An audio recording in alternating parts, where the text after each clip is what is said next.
Excuse me. Well, I'll try. Which one is Barkley? Fellow with his back to the stove.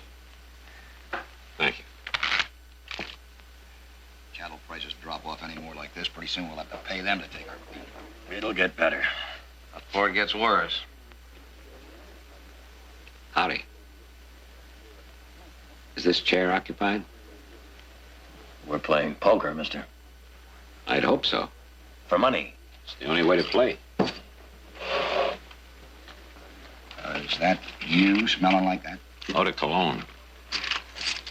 Makes a good bracer. I reckon it does. You're making my eyes water, mister. Freeman. Josiah Freeman. Oh, this is Carl Wheeler. Dan Kelsey. And I know who you are, sir. I'd venture to say that so do most in Northern California. Oh, really? Cards? Oh, 3, please. 2. Same.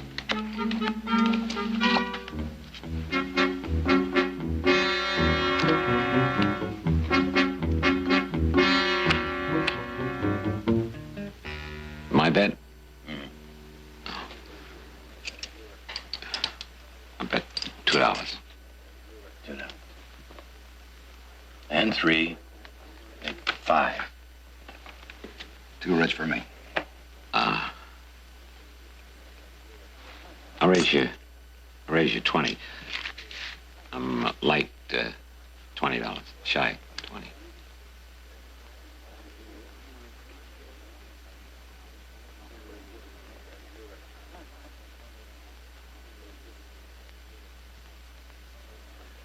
Must be some hand you got there, Mr. Freeman. I'm afraid so. I'll just call your $20 raise. Can you beat a pair of 8s? That all? I'm afraid so. Full house. You win. Oh, I owe you $20. You play poker often, Mr. Freeman? Oh, all the time. All the time. Still got a ranch, huh? If you'll just countersign these both copies, Mr. Barkley, I'll be on my way. How much is it? Well, it's a note of transfer. Unfortunately, I'm out of currency, and I'm forced to sign over 20 head of prime JF stock to you. Well, all right. But first thing tomorrow morning, you better deliver that 20 head of prime JF stock, or you're going to be known as the late Josiah Freeman. Don't worry. You take... Nick Barkley? Mm-hmm. You're Jared Barkley. No, Nick. Jared's my brother, you know? Not as well as I thought. Are you anything like your brother? Different as night and day. Now, Jared, he'd even try to reason with a fence post. But Nick here, he'd sooner bust it in 2. He that is slow to anger is better than the mighty. What's that? Proverbs.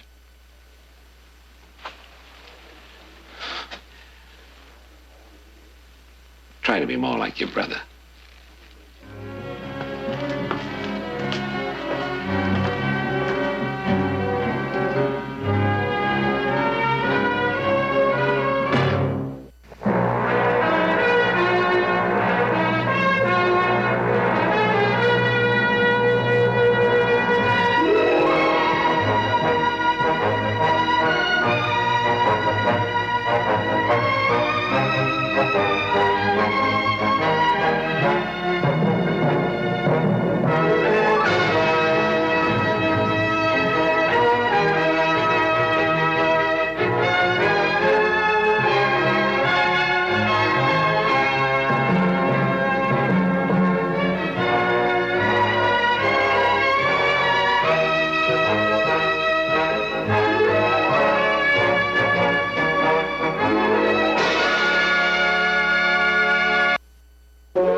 night. Audrey, you look lovely. Isn't that Thank just you. a trifle formal for breakfast? Carl's taking me to a dance tomorrow night. If he's in any condition to dance after you kept him out all last night playing poker.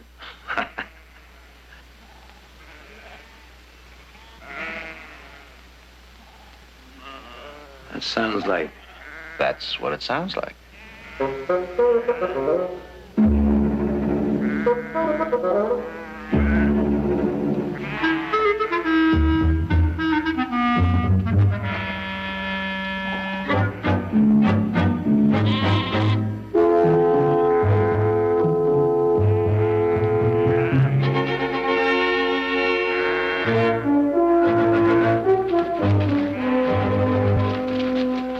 morning. I just... walking vermin off my land. Off! They're yours. Mine! I'm paying my debt. Not with those, you're not. But you signed a note of transfer. I signed for cattle. Them are not cattle. What are they doing here, Nick? What do they look like? Where'd they come from? Well, how do I know where they come from? I'm sorry, there's been a slight misunderstanding. Look, I didn't know what I was signing for. You said JF stock. JF stock.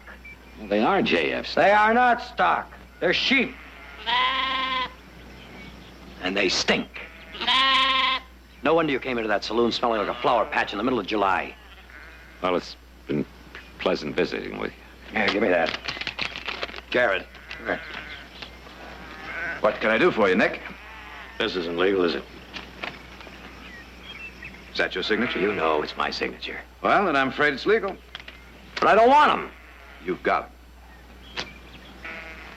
If there's anything I can do... I think the best thing you can do is just be on your way. One thing I can't stand more than sheep, it's a sheep herder. They'll grow on you. So you're the only one he couldn't bluff out of that poker game. Is that right, Nick? Well, the last time I played poker with a man that carries a purse. Well, just what do you plan to do with these poor little critters? Drive him to the slaughter. That's what I plan to do. You know we're right in the middle of a little thing called a roundup. Tomorrow morning, I'm going to take 2 men off of that little thing and put them on this little thing. And until tomorrow? I think they're hungry. They're not eating on my range. I hope to get them to slaughter before they starve to death. Come on, give me a hand. I got cattle to tend to. Don't look at me. I have very urgent business to take care of. I'd better fix my hem.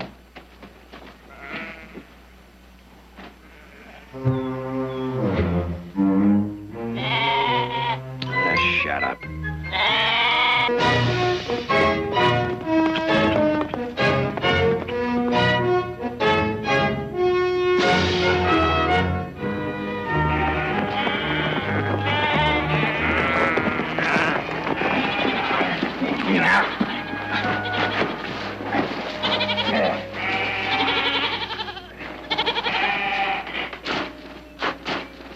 Did I just ride through a mirage, or are You those... saw just what you thought you saw.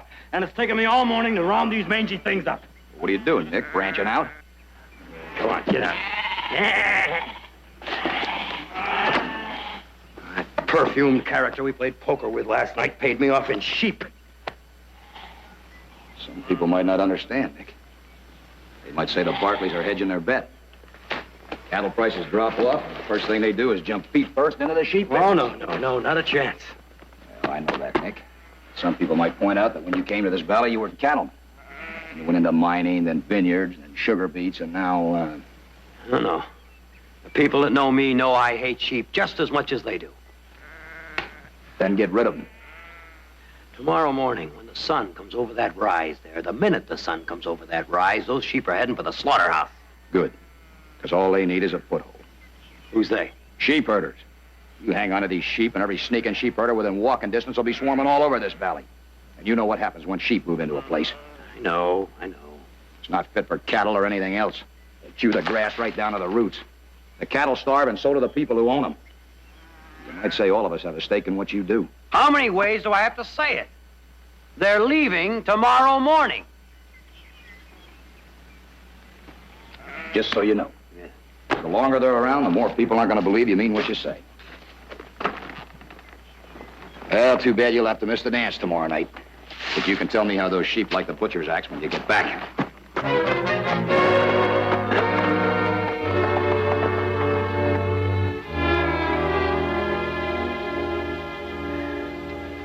Thank you. You're late, Heath. There are 500 head of cattle scattered all over our range. What happened? Well, his sheep wandered down into the draw and spooked our herd. They are not my sheep. Well, whosever sheep they are, they just cost us 3 days' work. Well, I can't watch those useless animals day and night. Well, then find somebody that can. Nick, Why? from what I hear, a good sheepdog can handle a flock 10 times the size of yours. Without so much as raising a sweat. Which is more than we can say for you, Nick. Well, now, you all tell me, in the middle of cattle country, where am I going to find a sheepdog? Try the same fella you got sheep from. No! Nick, do you want those sheep around here till the end of roundup? 10 or 12 more days?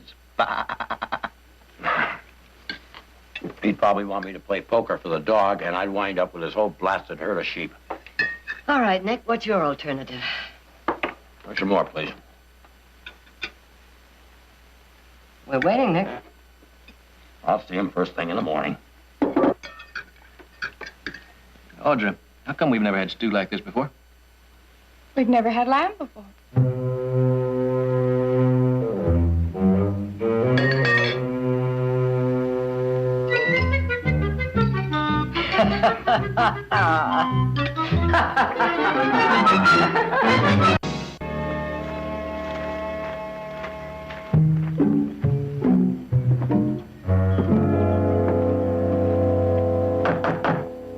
Freeman! Freeman?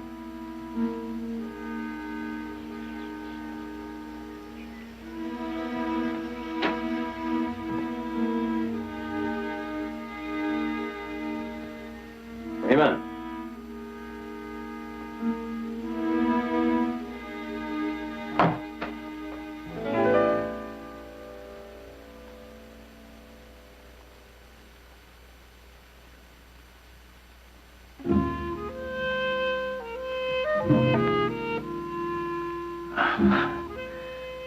Well, hello there.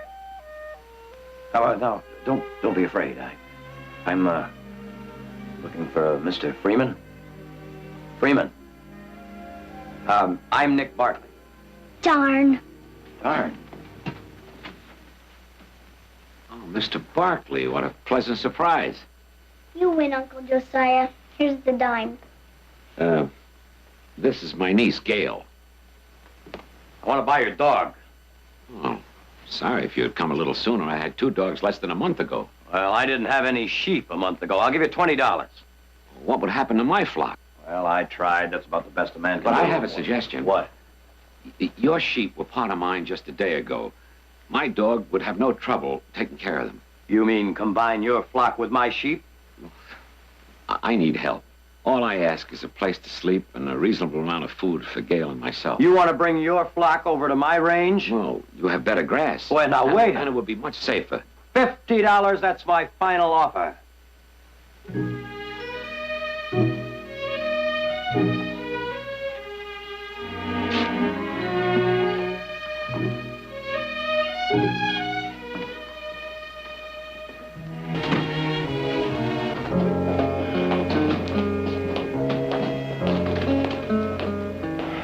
Whiskey. I didn't expect to see you so soon. Why not? Well, I figured you'd still be driving those sheep to slaughter. I got thirsty. Whiskey, come on, come on. Look, they'll break up my place. They'll put me out of business. I just can't serve a sheep man, not in this town. Now, you call me that one more time, and I'll tear this place up. Bah!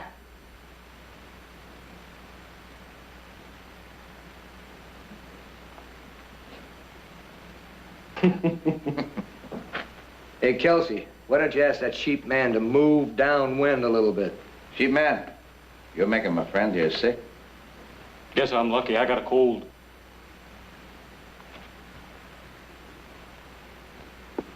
Now, when I get back here, I want to see a bottle and a glass waiting for me. All right?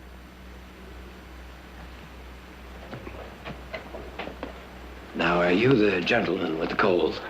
Yeah, well, it don't help much when you get this close. Well, now, maybe I can fix that. Carl.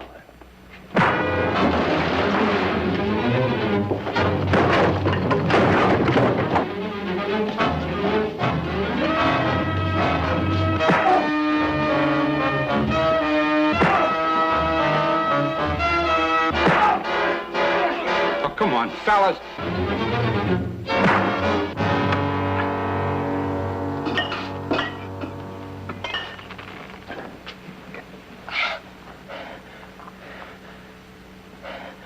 It's your turn, Carl.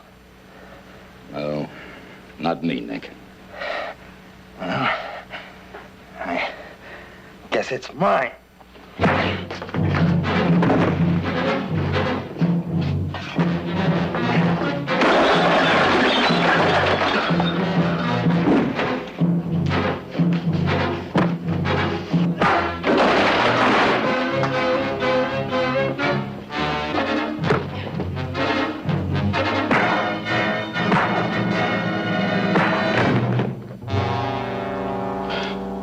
I knew this was going to happen.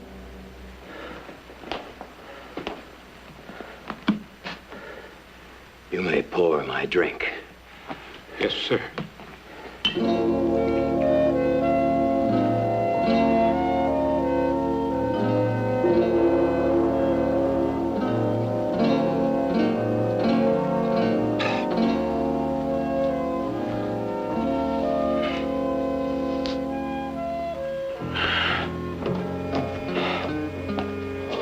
Mr. Barkley.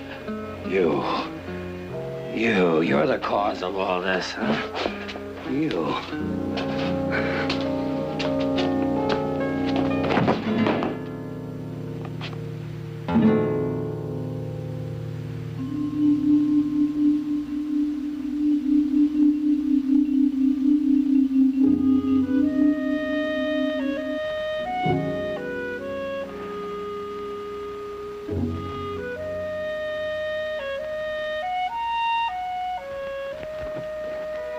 How do you feel, Mr. Barkley?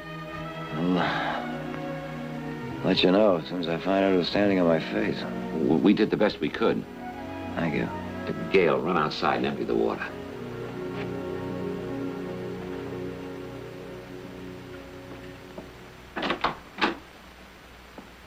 She doesn't smile too much, does she?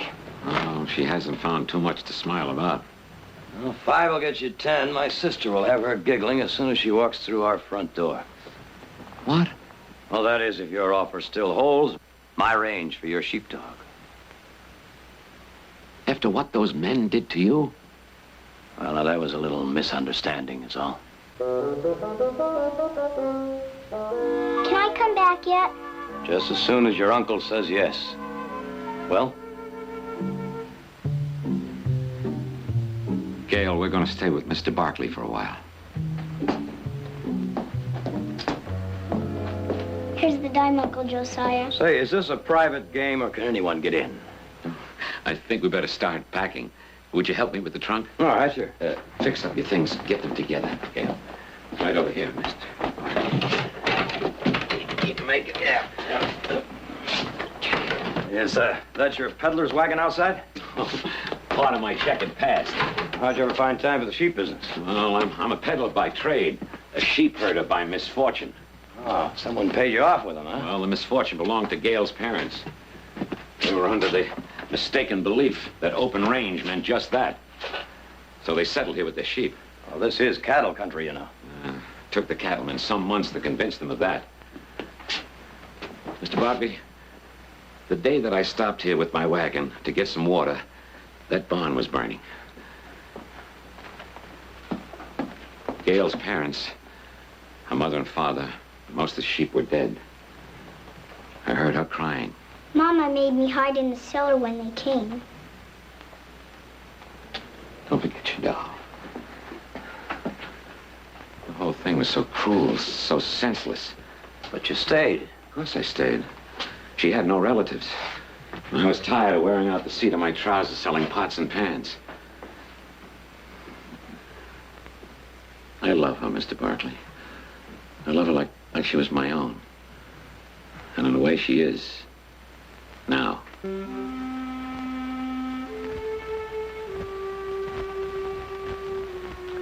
Well, now. You better get going. I want to get into town before dark. Why are we going to town? Because we're going to drive our sheep right through the middle of it.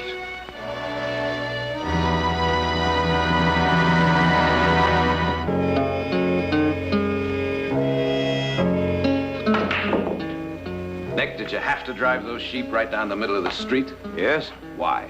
It's against the law to drive them down the sidewalk. Now, Nick, I want you to listen to wanted me. everybody to know. That you're in the sheep business. Ah, now you've got it.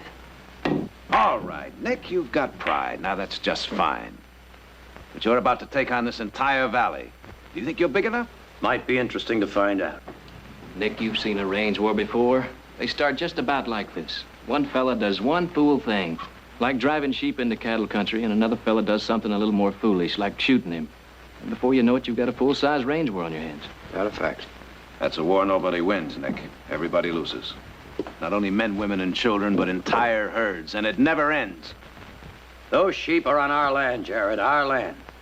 And none of them Jaspers in town are going to tell me what I can or can't do. Those sheep aren't spooking anybody else's cattle, and they're not chewing up anybody else's range. And there's no reason for anybody's feelings to be hurt. Did that argument convince Carl Wheeler, or did you have to sell him some other way? What Carl Wheeler thinks doesn't matter. I'm afraid it does, Nick. Because the entire valley is behind it. All right. All right, I'll talk to Carl Wheeler. As soon as he brings Audra home tonight. Maybe I can talk some sense into him. All right?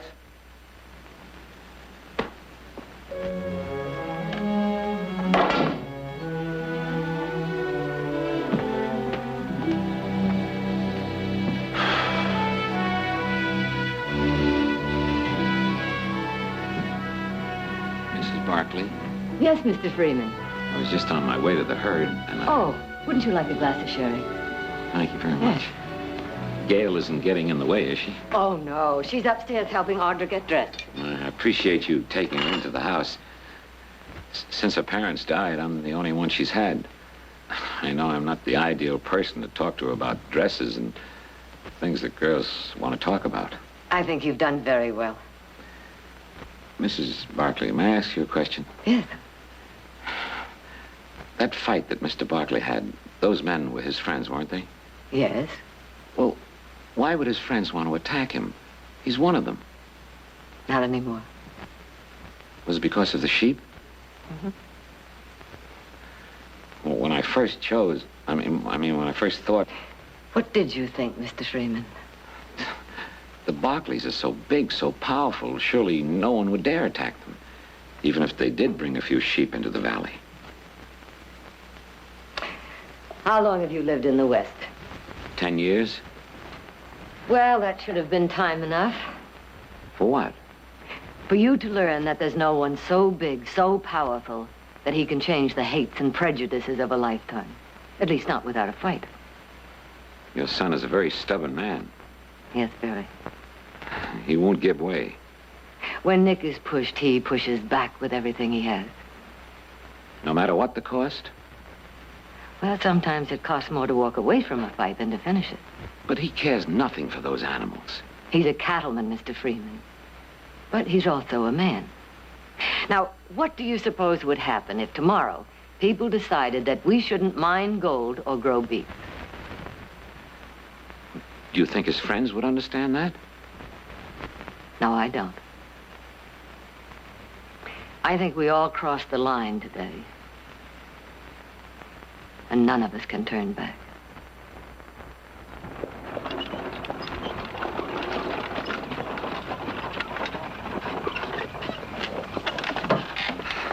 That was fun, Carl. Even after I tromped all over your feet? With a little practice, you could be a very good dancer. Well, now, if I had somebody as pretty as you to practice with, I wouldn't mind learning. Carl. Hmm? That fight with Nick. That wasn't me. No, but you could have stopped it. It would have taken a stack of dynamite to pry them apart, and I didn't have any with me. Still,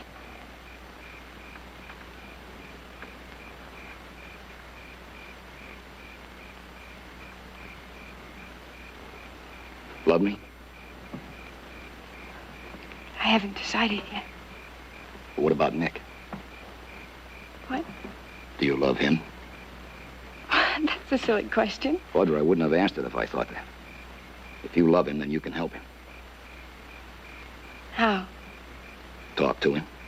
Make him see that his friends are more important than trying to prove some point that ain't even worth proving. You mean persuade him to give up his sheep? He'd listen to you. I doubt that. It's worth a try. No, it isn't. Nick's his own man. And I don't like being used.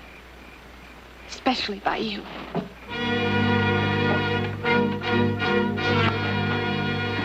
Audra. As long as Nick has those sheep, there can't be any future for us. Then I'll just have to take that loss.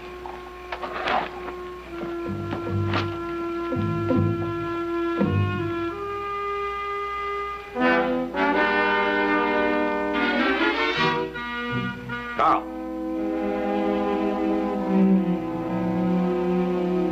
Well, now, we were about to send a search party out for you. I needed some air. Though it didn't do much good. You usually come in when you bring Audra home. Not tonight. I've been wanting to talk to you. There's nothing to talk about, Nate. You're just going to pretend those sheep aren't there, huh? Look, the rest of us had a meeting today. We came up with a solution to your problem. Is that a fact? Just so everybody knows which side you're on, you slaughter those vermin right where they stand. No. I figured you'd say that. So we took it out of your hands. We? This is my valley, too, Nick. My family sweated and bled for it just like yours. And I'm not going to stand by and see it trampled to death by those sheep. Friend or no friend. You touch just one of them sheep, Carl, and you're going to find me on your doorstep. I'm not going anywhere, Nick. And neither are you.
Murderer, huh? Yeah, he had know to make a man a liar. Hey, Kelsey! Wheeler said anything short of killing. Somebody's coming!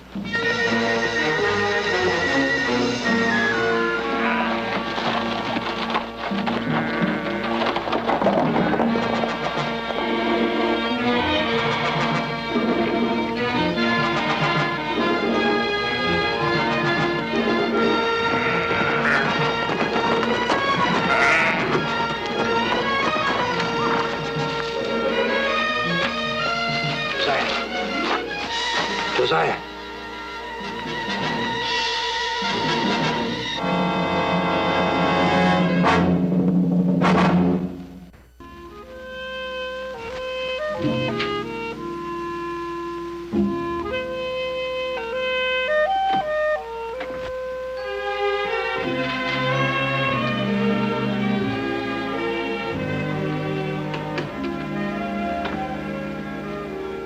Gail. Feel better now, Uncle Josiah? Yes.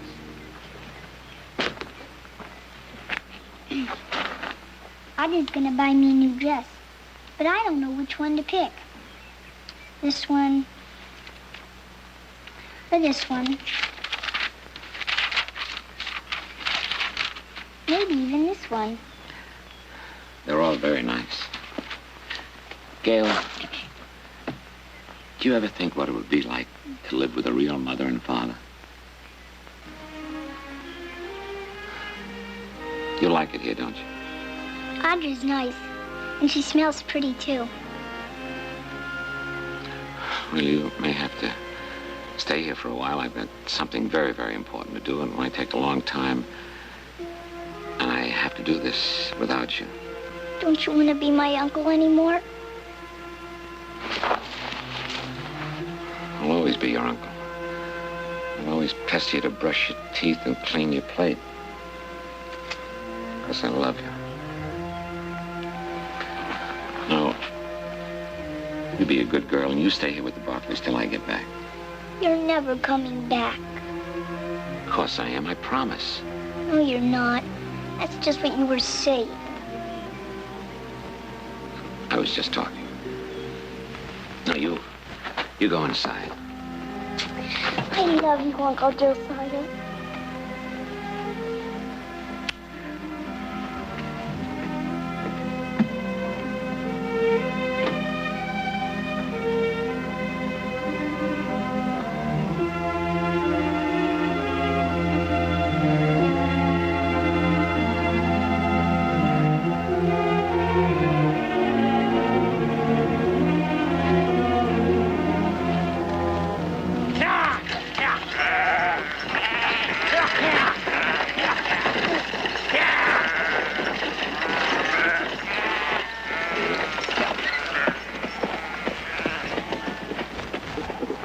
I got them all rounded up.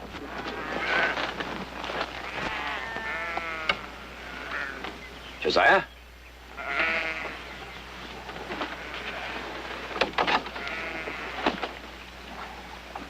What's the matter?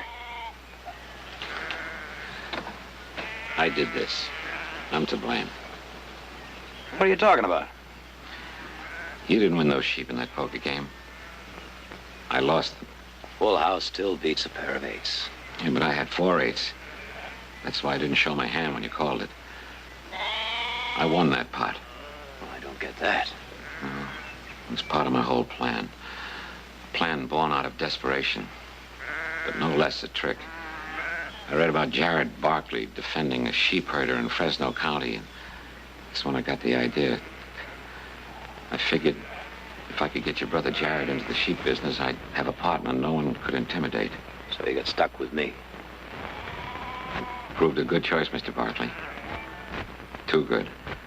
Even getting you to protect Gail and my herd, that even worked. I was so clever, so smart. I brought all this on you. No, you didn't bring it on. I brought it on by keeping him, and Carl Wheeler brought it on by killing him. If you're lucky, you'll kill him. If you're not lucky, he'll kill you. In one way or the other, somebody gets hurt. Well, he dealt the hand. You don't have to play the hand. You don't have to play it. He won't let me keep him. He won't even let me move him. Let me move them. Oh, no. Let me move them. No, that's exactly what they're waiting for. Besides, you wouldn't last 5 minutes on that trail. They're my sheep, and I want... Not the ones I won. Now, you go on back to the house. I know how to handle these people. You're not going to drive those sheep by yourself. I can and I will. Furthermore, if I ever find you on my range again, I just might have you arrested for trespassing.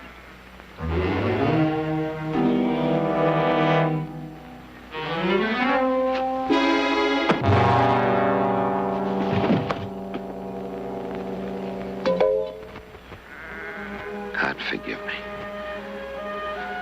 And you too, Mr. Barkley.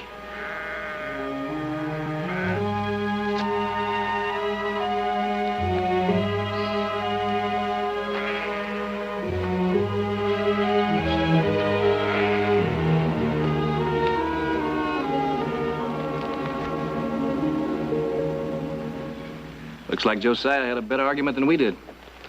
Come on up, Nick. Come on. Here, take a swig of this. Feel better? Oh, yeah. Where is Josiah? I don't know, but the sheep are gone. I finally met a man as stubborn and as stupid as I am. Here, come on. Hey, wait a minute. Where do you think you're going? I know. The law should take care of this. Well, maybe the law can take care of Josiah's burying. Now, listen, you keep talking like that, and we won't even offer to come with you. One fool's enough in any family. Come on, get. We gonna listen to him? Does he listen to us? Let's go.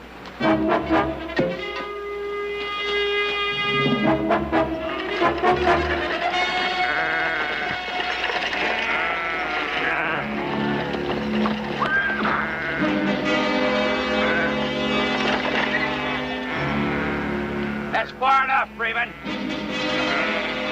Where's your sheep-loving friend? I'm going through. All we want are those sheep. You get in the way, we'll take you too. All right, let's get it done.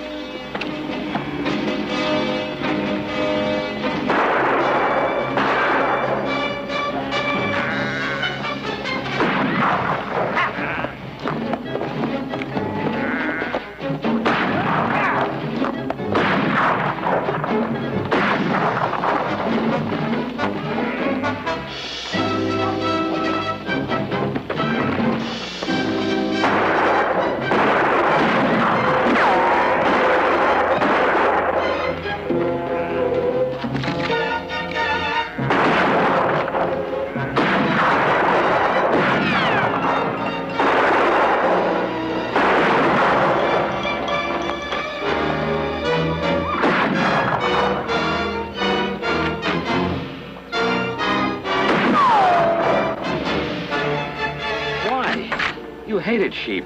Still do. But you were right. They grow on you.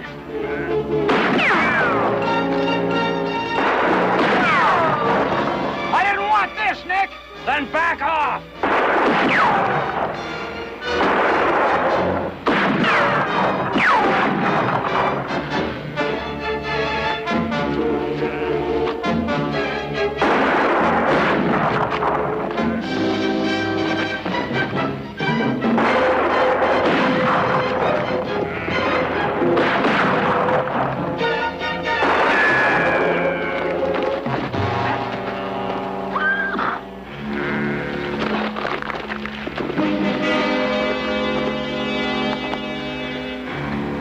Odds like this can kill you, Carl.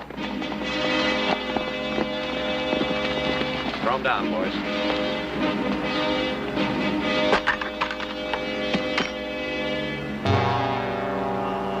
This one's yours, Jerry. Tomorrow will be ours.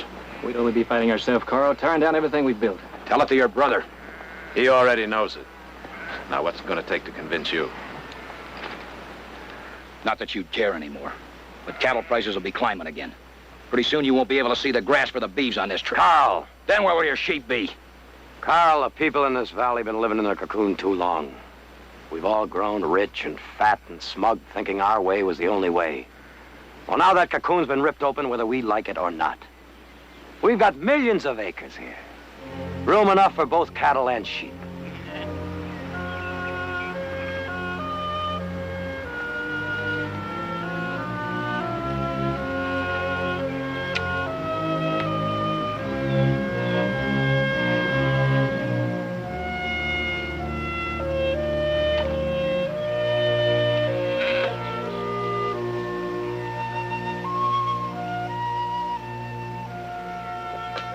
See you, Nick.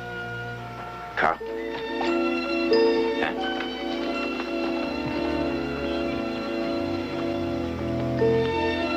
Well, are you just gonna stand there? Or are you gonna help me round up them walking vermin?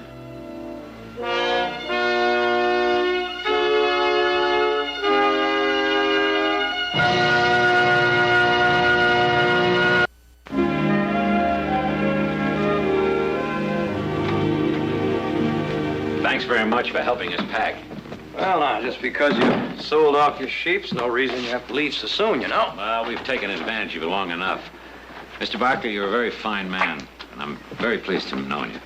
Well, now, you're not so bad yourself for a sheep herder.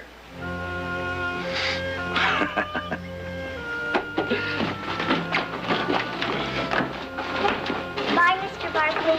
Goodbye, dear. If we met that wise man, we could tell him a thing or two about living underwater, couldn't we? Well, I think it was worth it. Somehow it always is.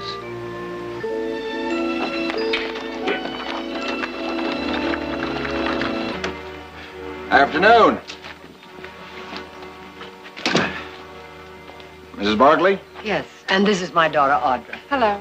How do you do? I'm Mr. Birch. How do you do? I've got 3 convicts back there for you. Only 3. Well, it's all the warden could spare. You want them to go to work right away? Oh, well, no, you've had a hard journey. Tomorrow morning will be time enough to start work. They'll be quartered in the bunkhouse. Well, the safest place for them jackals is where they are right now, in the wagon. Overnight? There's hardly enough room to breathe in there. They were hired to pick your peach crop. They can breathe when they're working. I wouldn't quarter an animal in that wagon, Mr. Birch. If that's the way you want it. I don't know how your men will feel bunking with convicts, ma'am. The men are on a cattle drive. The bunkhouse is empty. Now, will you please get those men out of that wagon? Yes, ma'am.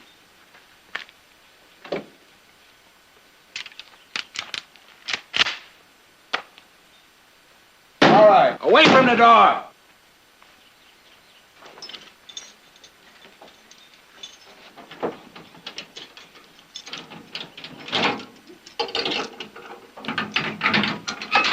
Come on out.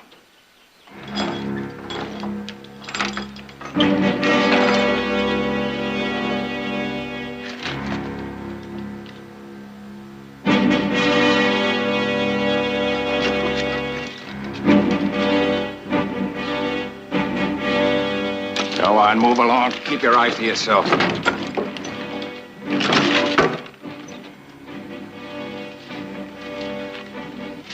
Come on, Damien. What are you waiting for?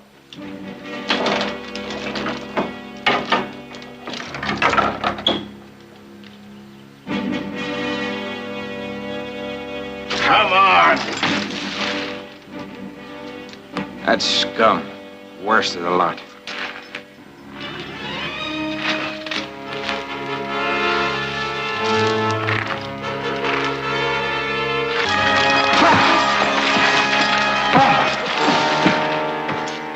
You see what I mean? Jackals like these have to be treated like wild animals.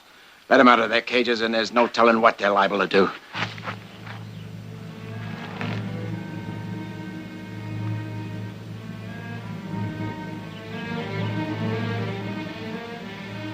Don't touch me.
Come on, baby. Come on, try.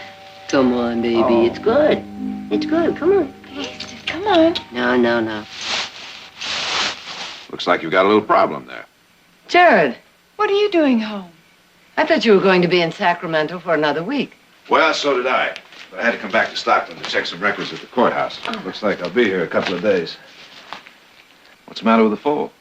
We're trying to get him to eat. The mare won't feed him. Not at all. Every time he goes near her, she kicks at him. Well, she'll probably get used to him in a couple of days. There's some ham in the warmer.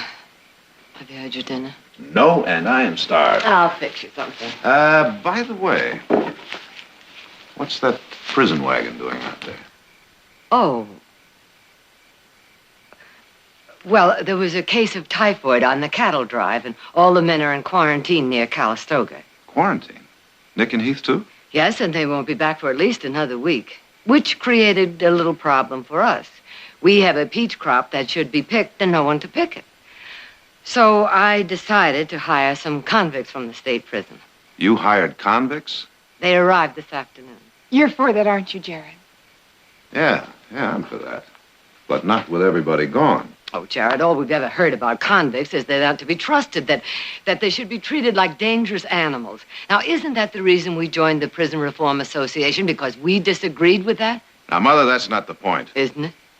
Next month, we go before the legislature to try and get a parole system started. And when we do, we should be able to offer them more than just theories. Now, Jared, you're a lawyer. Wouldn't it make our case much stronger if we could tell them that we've actually worked with prisoners and that we know from experience they can and will respond to trust and fairness? I'll fix your dinner. You know, sometimes I think she should have been the lawyer in this family. I think you're right. Where are those men quartered? They're in the bunkhouse.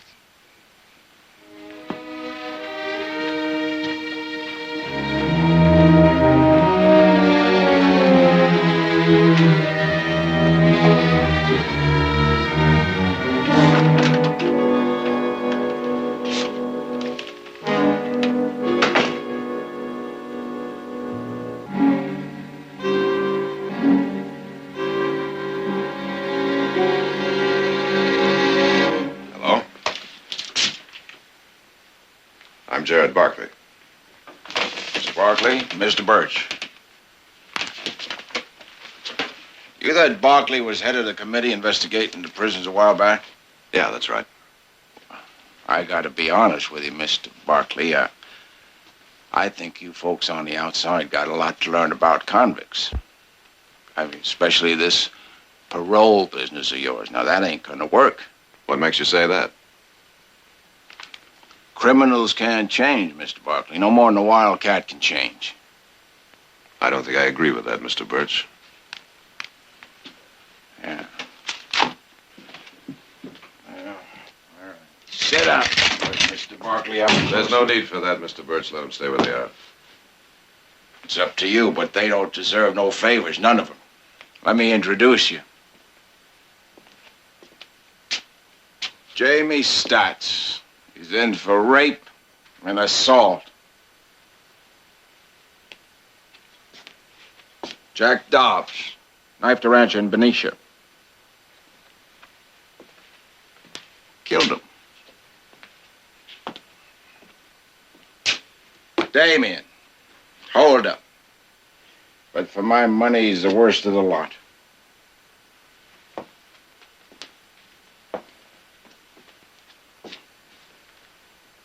You men have been hired to pick peaches.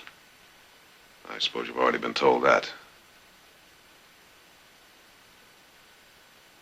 They ain't allowed to talk without permission, Mr. Barkley. Easy to keep him in line that way. That may be true in prison, Mr. Birch, but not here. I don't have the authority to change the warden's orders, Mr. Barkley. I'm giving you that authority. Now, as I understand it, as long as you're on this ranch, you're under my orders. I'll take full responsibility. As long as you put it that way, Mr. Barkley.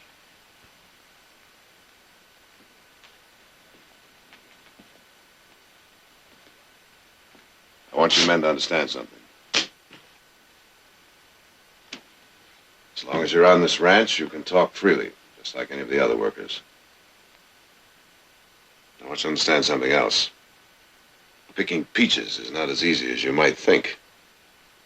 This ranch has a reputation for three things: good food, clean beds, and fair treatment. Any questions?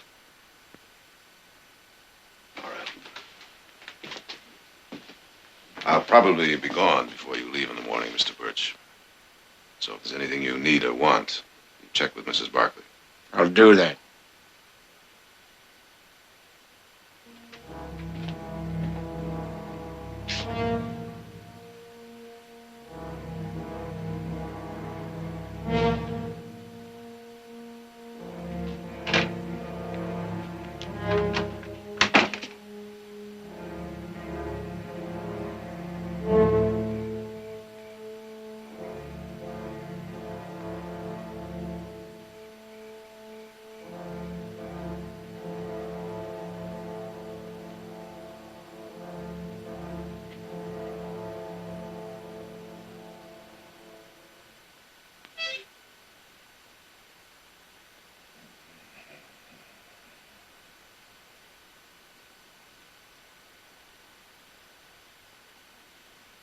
What are you staring at?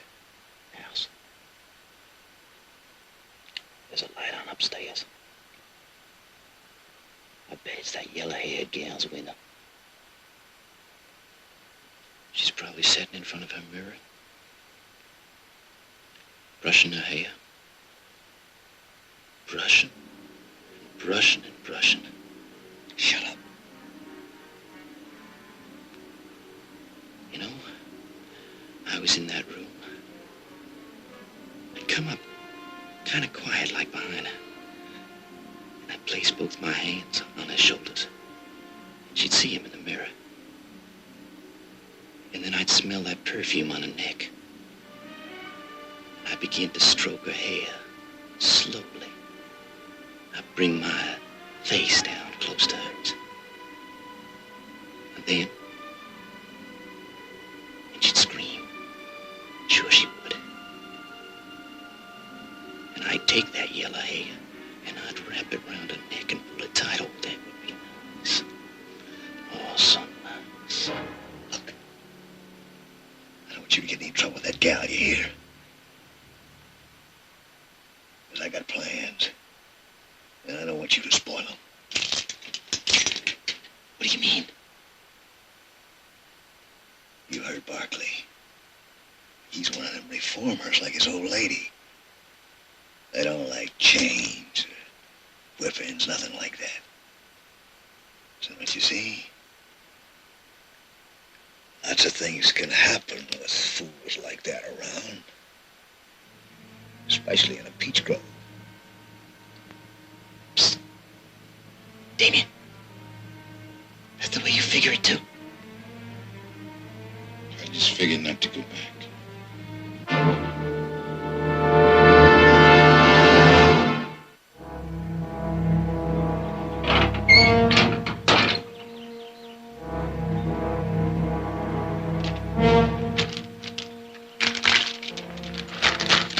All right, inside. Good morning. Morning, ma'am. We're all set, ma'am. Good. I'll get my horse and take you out to the orchard. You? That's right. Here it is, Mrs. Barkley. Oh, Silas, put it in the wagon, please. Yes. Silas makes a special kind of stew. All it needs is dishing up. Look at the trained hound. There's no trained hounds around here, fella. Unless that's what you call someone who works for a living.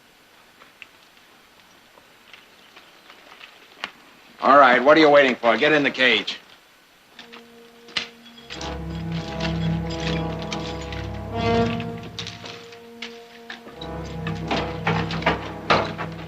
Come on, move it.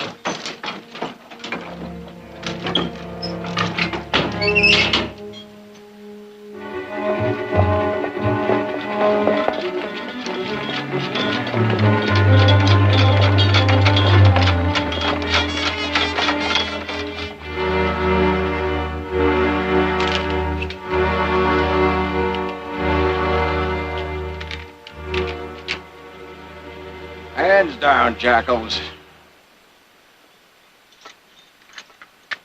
Anything you want to tell them before they start work? It just occurred to me. I don't even know your names. What's the matter, you deaf? Lady's asking for your name. Jack Dobbs, ma'am. Jack Dobbs. And you're... My name's Jamie Stats. Jamie Stats. And you're... Damien. Damien. That's an interesting name, Damien. Like the leper. Do you know anything about peaches, Damien? Enough to spit out the pits. Watch your tongue. Mr. Birch, when the wagon is loaded, drive it to the packing shed at the West End and unload it. Yes, ma'am. Any one of you know how to drive a team? Not me. Oh, I never drive a team. No. May I see your hands, Damien? Do you mind?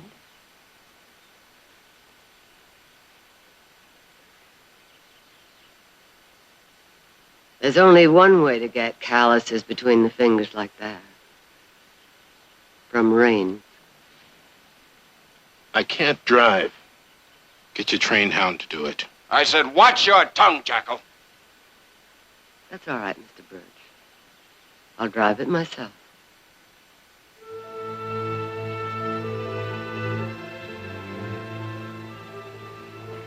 I'll see you later, sir.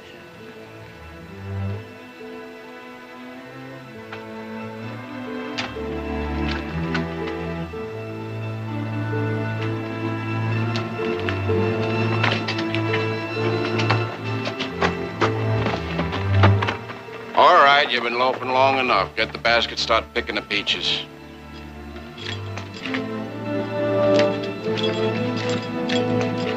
Move!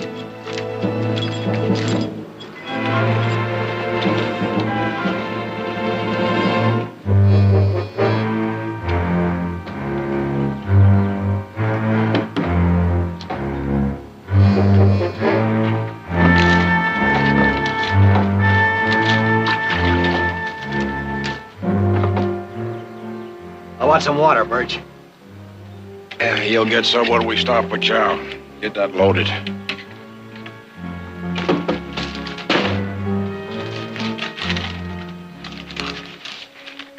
Hey, Damien, look here. Fresh mushroom. I ain't had one for years. No, Hey, what's the matter with you? it's red milk mushroom like toadstool. Toadstool, you sure? Well, it's a good thing you noticed. I might have been killed. No, it can't kill you. It can make you sick enough to wish you were dead, though. All right, you two, quit that yapping. Get back to work.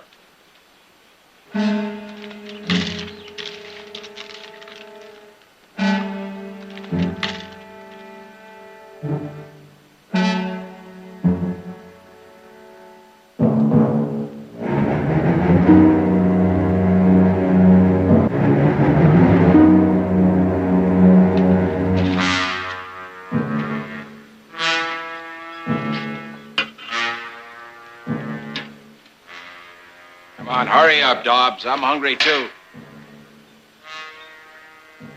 Sit down where I can watch you.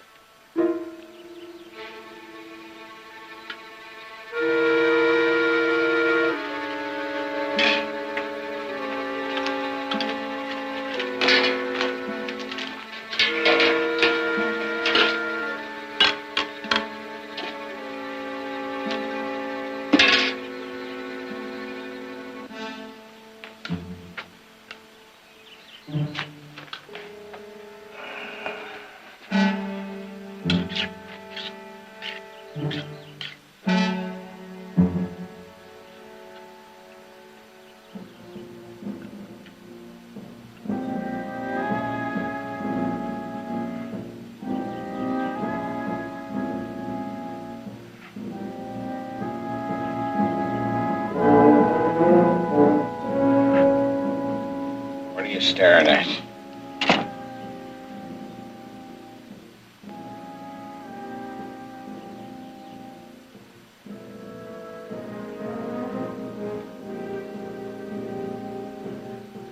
What's going on?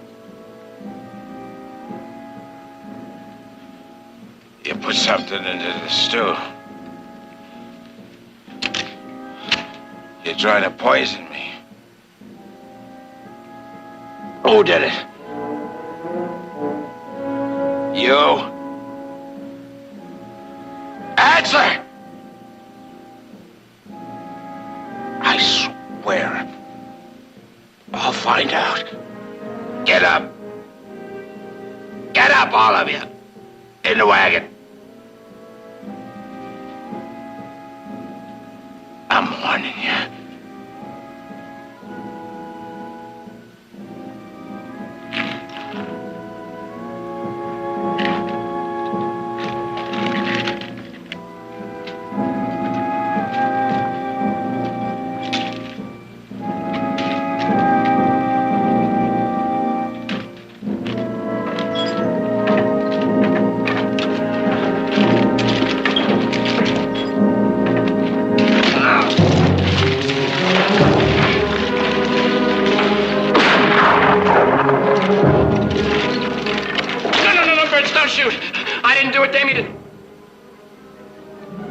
Damien, put the toadstool in the stew.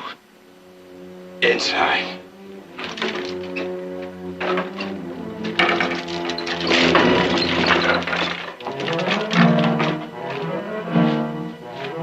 Get away from the door.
How did you get away? Birch eats too much.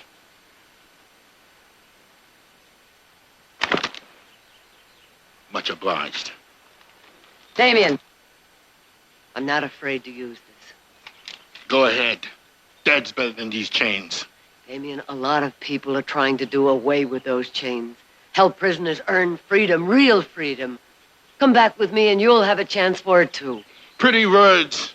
And your kind are good with those words, but they don't mean nothing at all.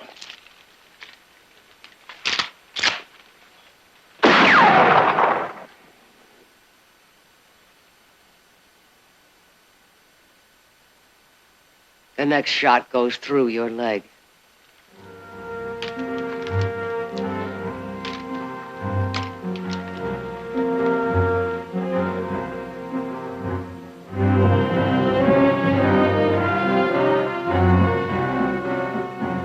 Freedom.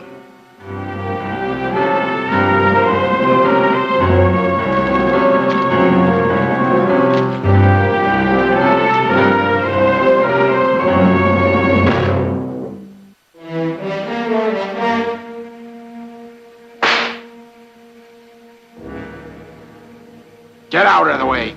You're not going to touch him again. He tried to poison me. He's being punished. Not while I'm here. Get out of the way, girl. What's going on here, Birch? This jackal tried to poison me.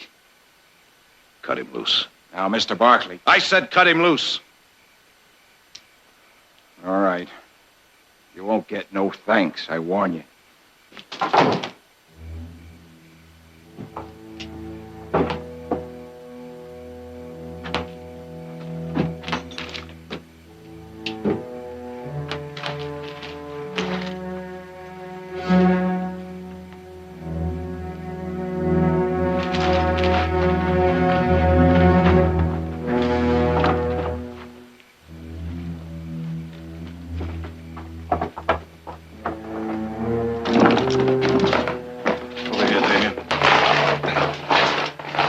Some water.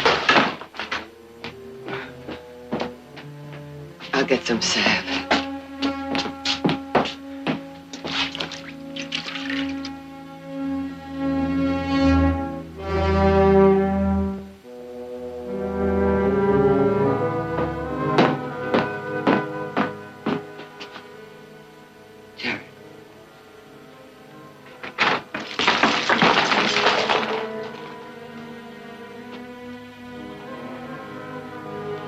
What are you staring at? Get to your bunks.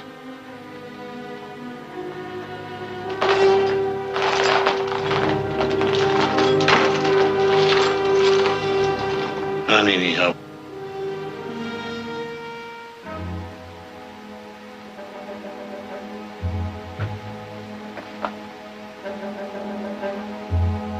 I don't cut that easy, Birch.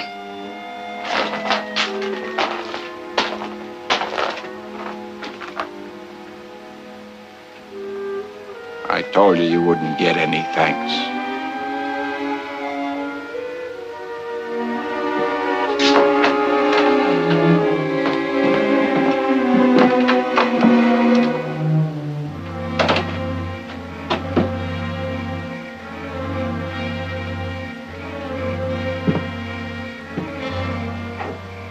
Jared, what is it? Did you see that tattoo?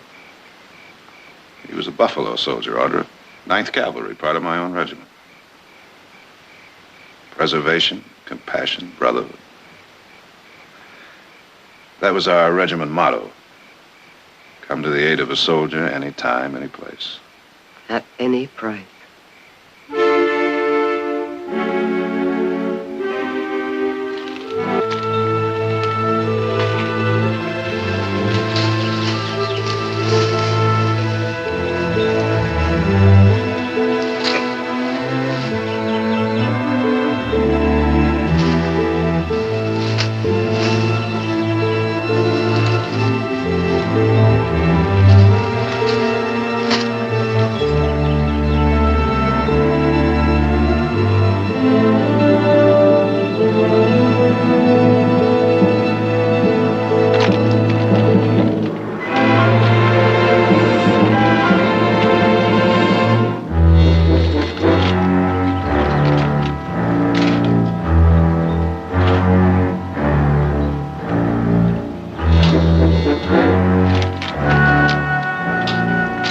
gonna sit there all day? Get the horse inside.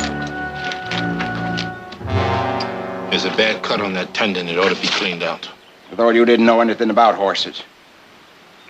Anybody can see Fester. You just haven't learned your lesson, have you, Jackal? Or maybe you think the people around here are gonna protect you. But you just remember this. We're not staying here forever. Another week we'll be back in prison. And you're gonna find out that beating was just the beginning. I'm gonna get you, Jackal, you hear? Now get that horse in the barn.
Does that help?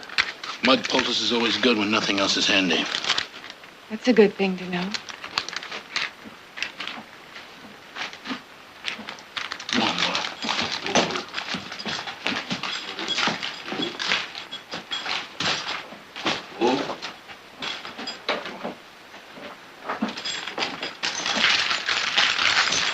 Damien?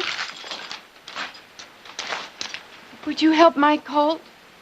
I can't get him to eat. And he got no more? Yes, but she won't nurse him. I've tried everything. Hand feeding, mashed grain. He won't touch it. What's keeping you? Get outside. There's nothing I can do.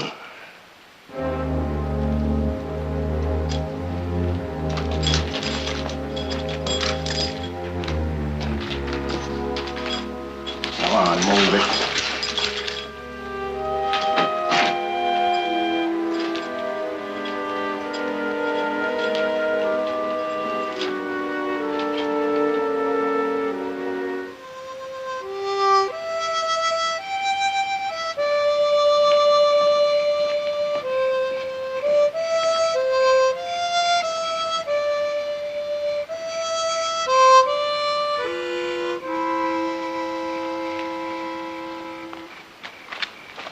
That was very nice, Jamie. You played well. Thank you, ma'am. You? Sounds nice, ma'am. I don't like lemonade. Damien?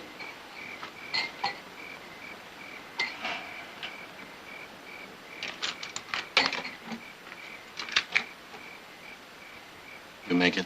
Mm-hmm.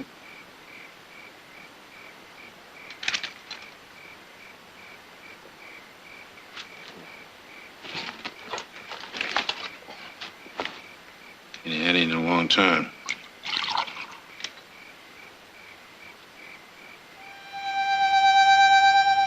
My son tells me you were a Buffalo soldier. He saw the tattoo mark on your arm. What's he know about Buffalo soldiers? Oh, he commanded a platoon of them during the war. Part of your same regiment. He tell you why the Indians call us that?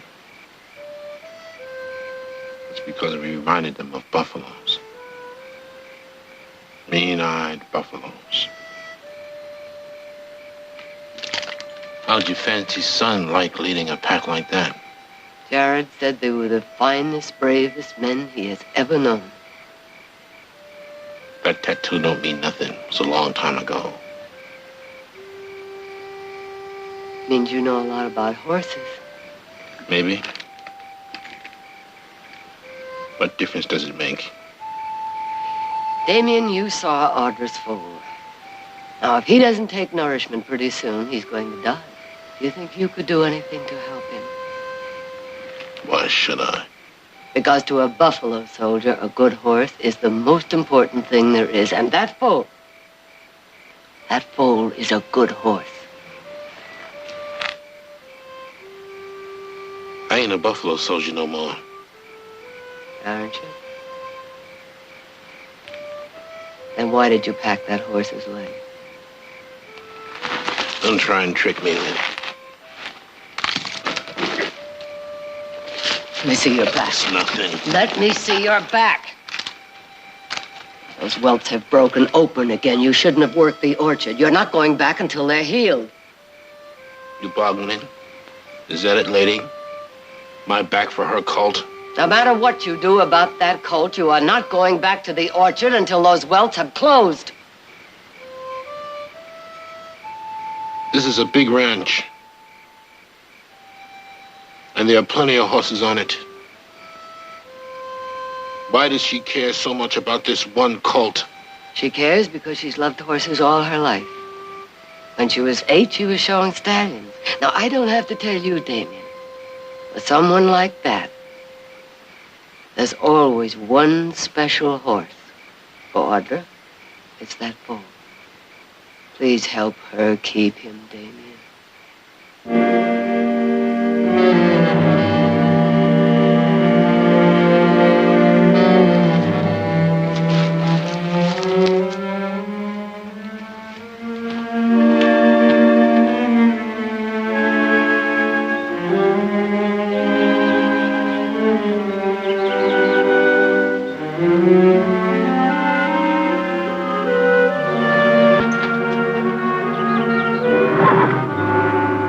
Come on, fella. Let's see if your mother will give you some breakfast.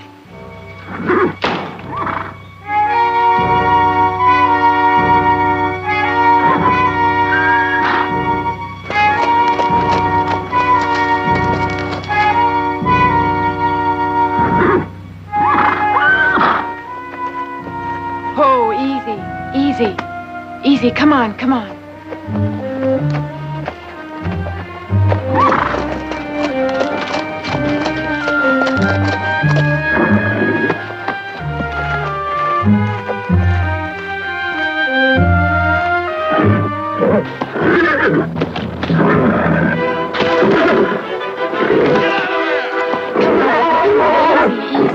Easy. Come on, baby. Easy, baby. Easy, come on, come on.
Just won't feed him.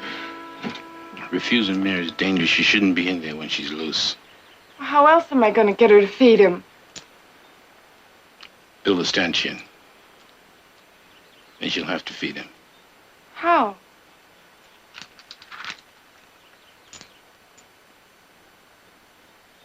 I'll have to show you.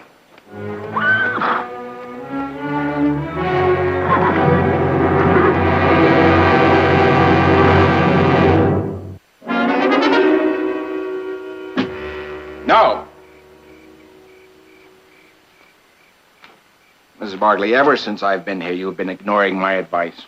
Well, I'm telling you this. That lazy, no-good jackal ain't staying here loose when I'm in the orchard, and that's all that's to it. Well, he can't build a stanchion tied to a post. Well, then he ain't gonna build it.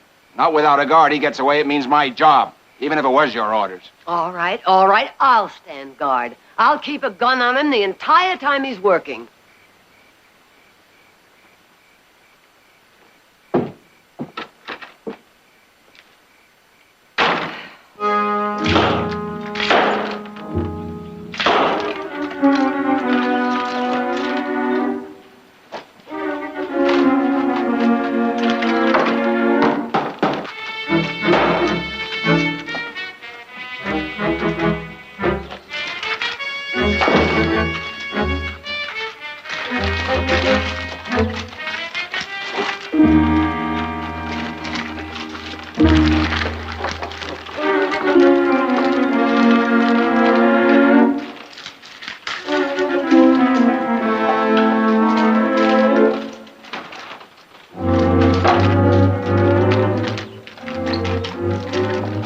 You can bring him out now.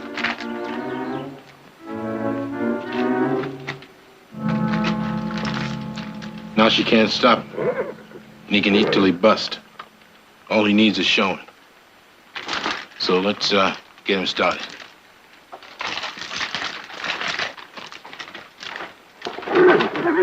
Okay, boy. Chow time. Easy, easy, girl, easy. Come on. Come on, easy. Easy. Come on, easy. Easy. Come on, easy, easy. Easy. Easy, that's good.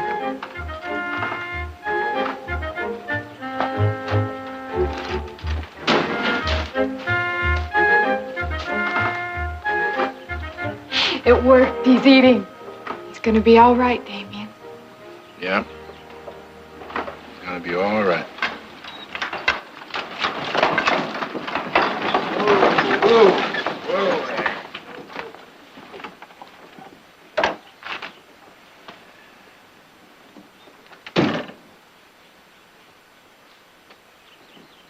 Get away from the door.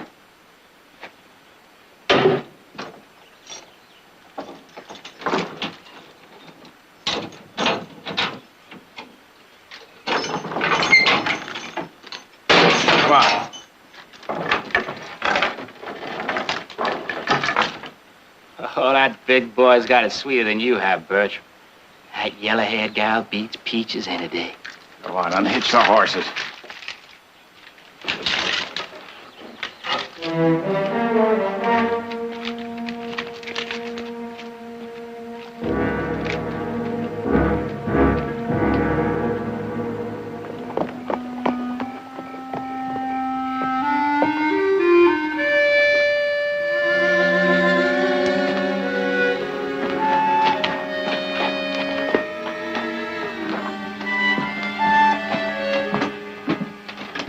Jared, isn't it wonderful?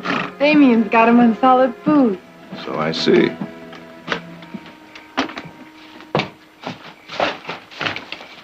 Get in there.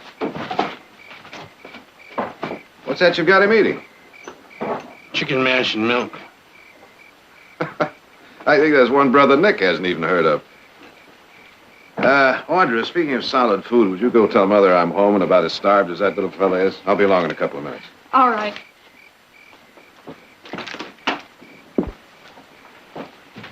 That foal means a great deal to Audra, Damien. I want you to know we're grateful. That ain't what you came to say.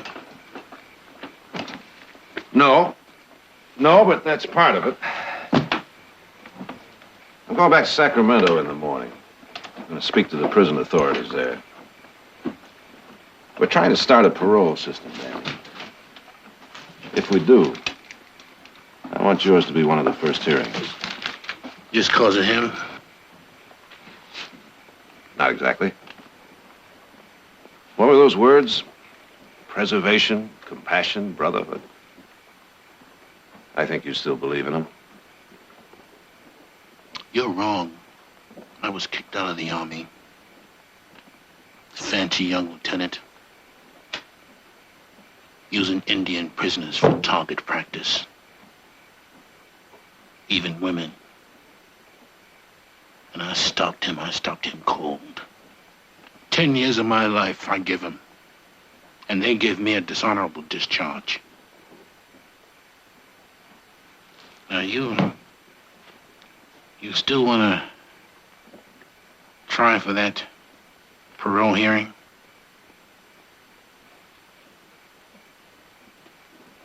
Harder than ever, I think. Good night, Damien.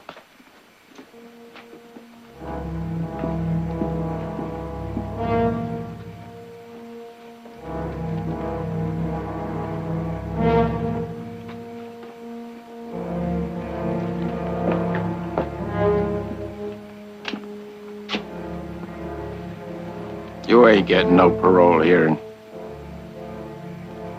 Not if I can help it.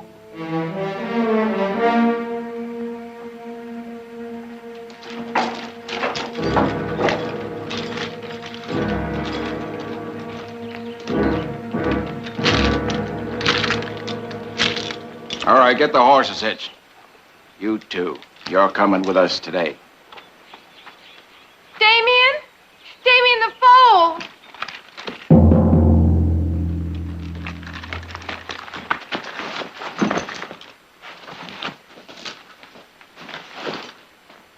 What happened?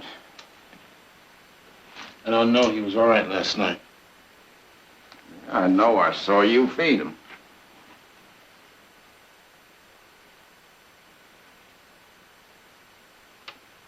Toadstool, still using the same thing, ain't you? What are you trying to say?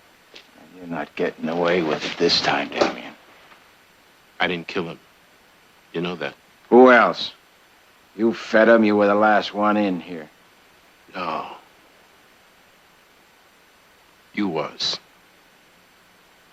I don't know when, but you was. So this is how you're gonna break me, by killing this helpless little colt. This is what you meant about my parole.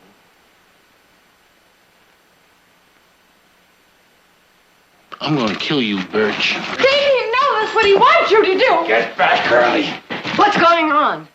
Your friend here fed Toadstool to the colt, killed her. That's not true. You stay back here. You and that yellow-haired gal.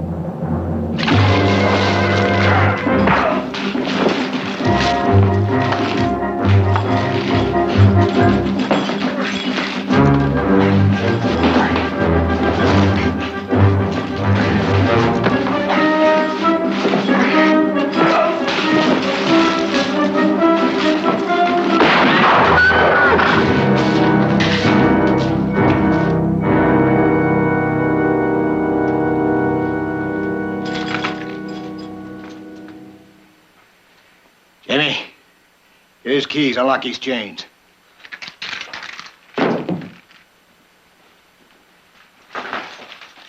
And you and Damien saddle up with the horses. We're getting out of here.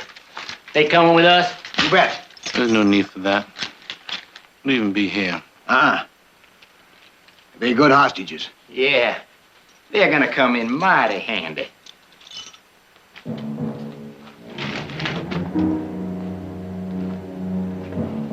Especially this one here. Now, you leave her be. Now, go on, saddle up them horses. Damien, Birch is dead. And we're all convicts. The law ain't gonna care who did it. Damien. Sooner or later, you're going to have to kill us. I said, saddle up them horses.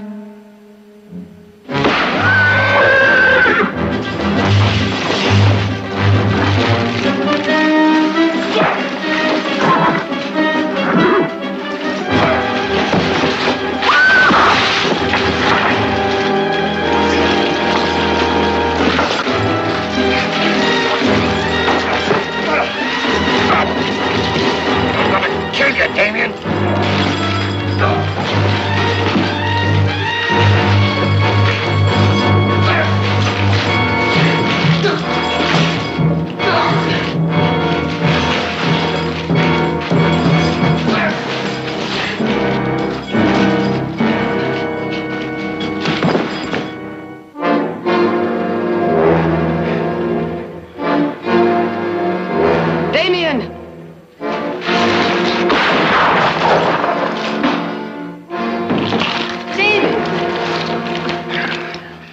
it's nothing. It's nothing. It's nothing. I'm a buffalo soldier, remember?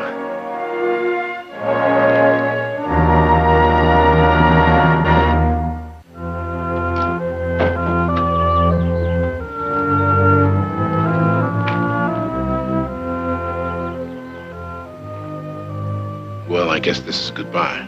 Not for long. You've got nothing but trouble to report to the prison authorities. Oh, no, we have you to tell them about. You think they'll take stock of me? I think they will, Damien. Good luck.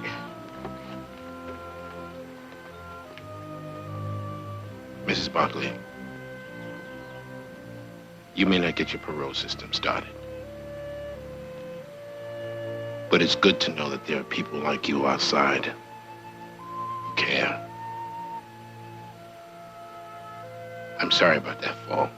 I know, Damien. When you're free, you can help me train another one.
Thanks for stopping them horses.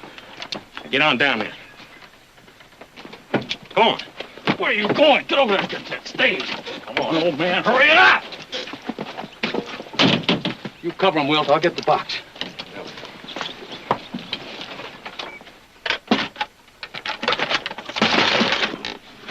After that gold shipment, I'm afraid you're a bit late. Shut up.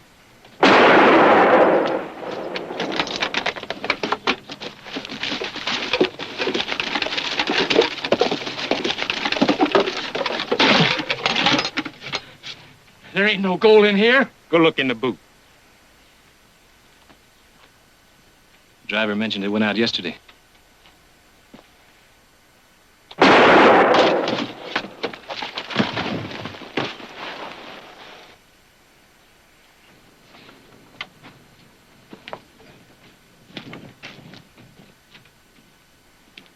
he's telling the truth. All right, get your boots off. Get them off or you'll die in them.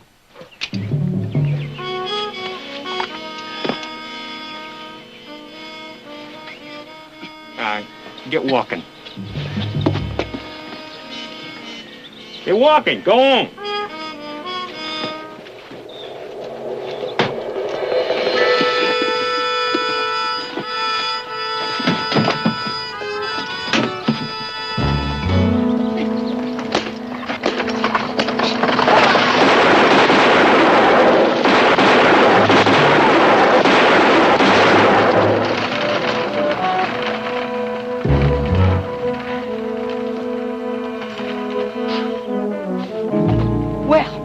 Didn't turn out too good. I sure did have my heart set on some gold. We're just gonna have to go down to Stockton and get it. Hey!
Grady!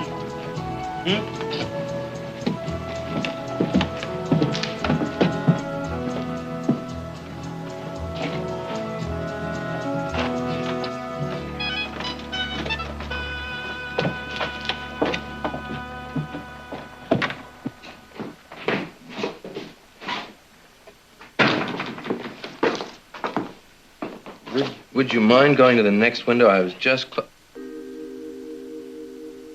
Oh, well now. We'd like to open up an account. An account? Well, yes, ma'am. You've come to the right bank. And, the right window. Oh, if you'll just fill out this form. It's just one thing. We heard tell there's been some robberies around here. Is this bank safe? You sure of that? You got a good, strong vault. Well, there it is, right there. It's the latest. Came all the way from St. Louis. If it wasn't safe, you can bet the Cattlemen's Association wouldn't put their money in it every Friday. Sure looks strong. We have a deputy making the rounds every night also. Every hour, on the hour. On the hour. Well, I'm glad to hear that. Sign the papers, Grady. There's a pen right over there.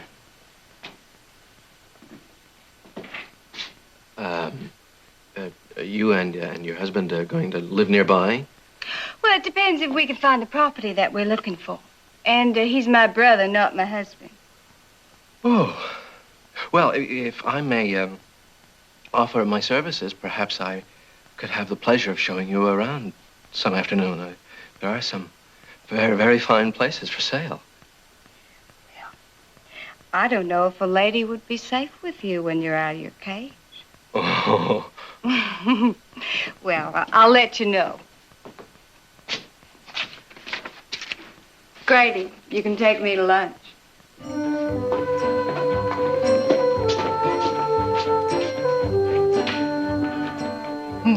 Him in his old vault.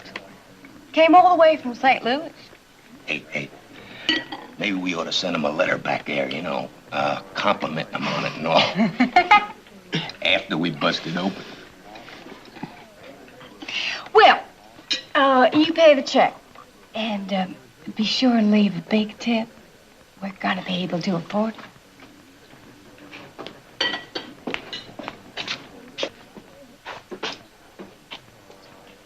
Jesse?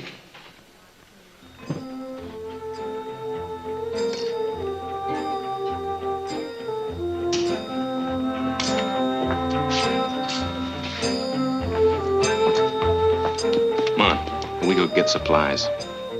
No, you go get 'em. I got a hankering for some 5-card draw poker.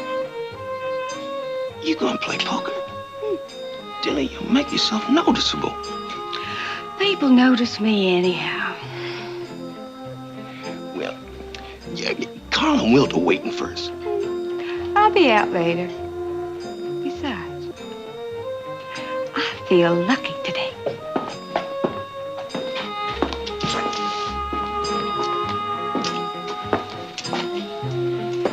Room for another hand.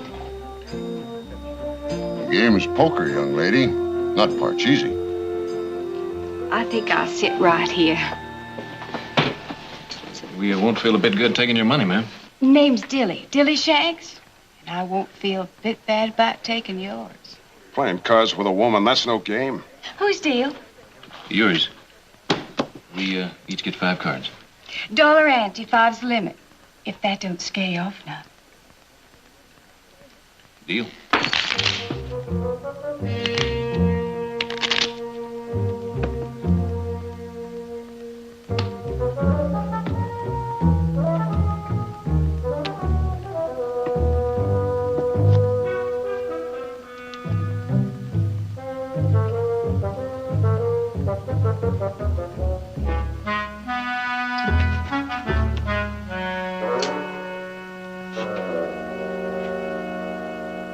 How many, cowboy? I'll try 2. I ain't even gonna try. 2.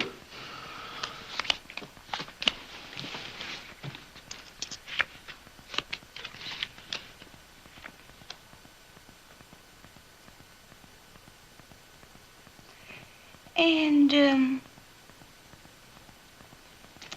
I think I'll help myself to one.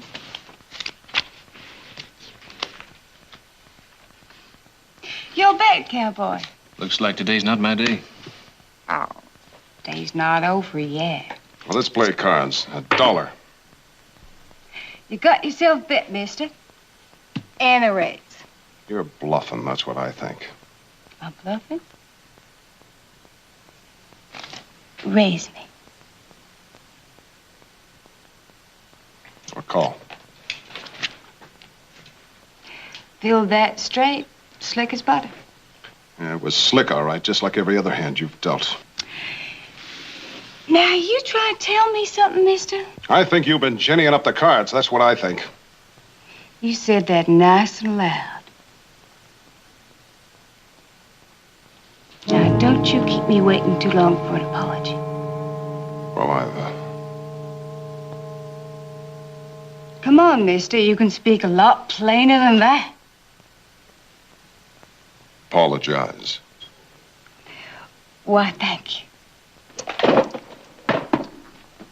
Well, I guess that ends the game. Say, Heath, you gonna have time to help me with that fencing tomorrow? Or do your feet hurt you too much? Nothing wrong with my hands. I'll tackle that section down by the Sawmill Bridge. Thanks, Heath. Miss Dilly, if you'll excuse me.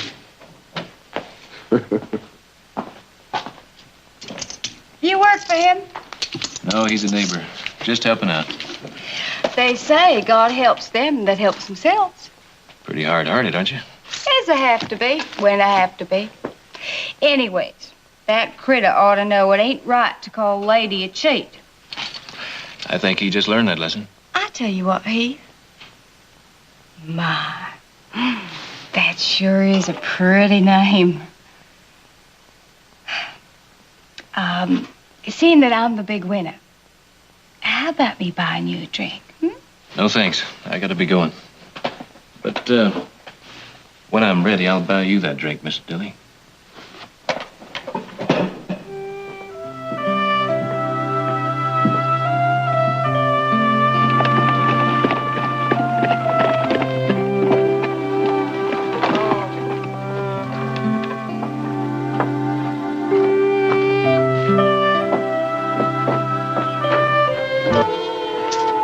You boys got nothing better to do than sit around soaking up whiskey?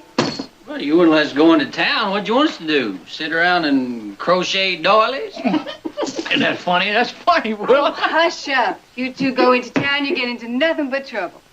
Took you so long. And we want to do that bank and get out of here. I wanted some money. That's what took me so long. Besides, we're gonna let that bank wait. Wait. We know how to get in and out of there. What do we got to wait for?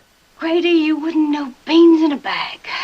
You heard the teller blabbing about the Cattlemen's Association making a big deposit on Friday? Yeah, maybe so, but I sure get jumpy having to hang around. Yeah, me too, Dilly. Why don't we just grab that gold like we planned and be on our way? And just forget about the extra money. Not by a jugful. We'll take the bank on Friday. But I don't like it around here. Well, I do. So that settles that.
Where's it hurt? Oh, I think it's my knee.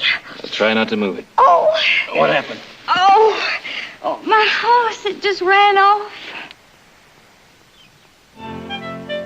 Oh. The horse doesn't look too wild to me. Well, who knows what goes on in a horse's head? Or in a woman's. What's that? Well,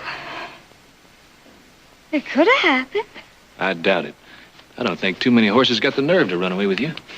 You know, I'm beginning to like it around here more and more. Well, you planning on settling here? My brother Grady and I are looking for some land to buy. We aim to be real neighborly.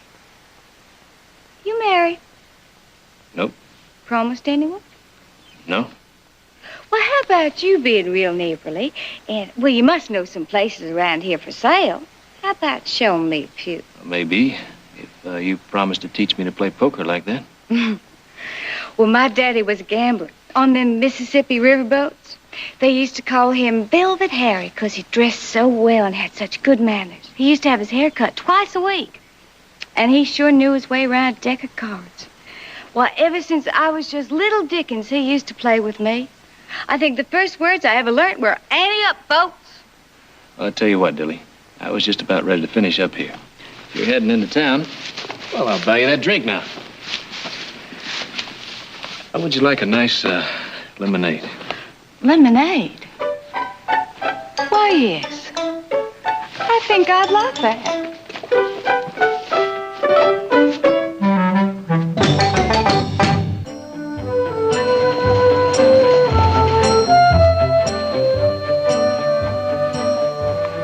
Going to the bank with me, Audrey? Oh, no, thank you. I want to look at some clothes. You got enough clothes on from Europe to sink the boat. I said look, not buy.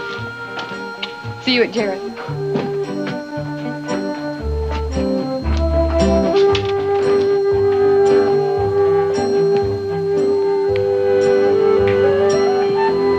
Excuse me. I was just about to try that on. What do you think?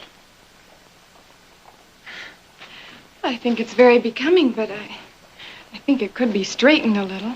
Well, maybe you could use some straightening yourself. You did ask me. I wasn't talking about the hat. I was talking about you and he. Well, what about us? Who are you? I happen to be a very close acquaintance of his, if you want to know. A close acquaintance? More than a close acquaintance, if you want to know. And I'm telling you, whoever you may be, that you just better keep away from him or you're going to be sorry. I gather you have a romantic interest in him, Miss Shanks. And you gather rightly. Now, look, I don't aim to get ugly about this. It's just that, well, we have an understanding, that's all. I see. Well, you certainly don't have to worry about me, Miss Shanks. I could never be a rival of yours. Glad to hear it. Besides, Heath and I, we plan to see a lot more of each other. So if you'll just excuse me, I have some things to buy. Then she said, you'd better keep away from him or you'll be sorry. Well, you should have told her that you were his sister. Audrey, you could have been shot stone cold dead. I didn't think of that. Well, you know what they say. Hell hath no fury like a...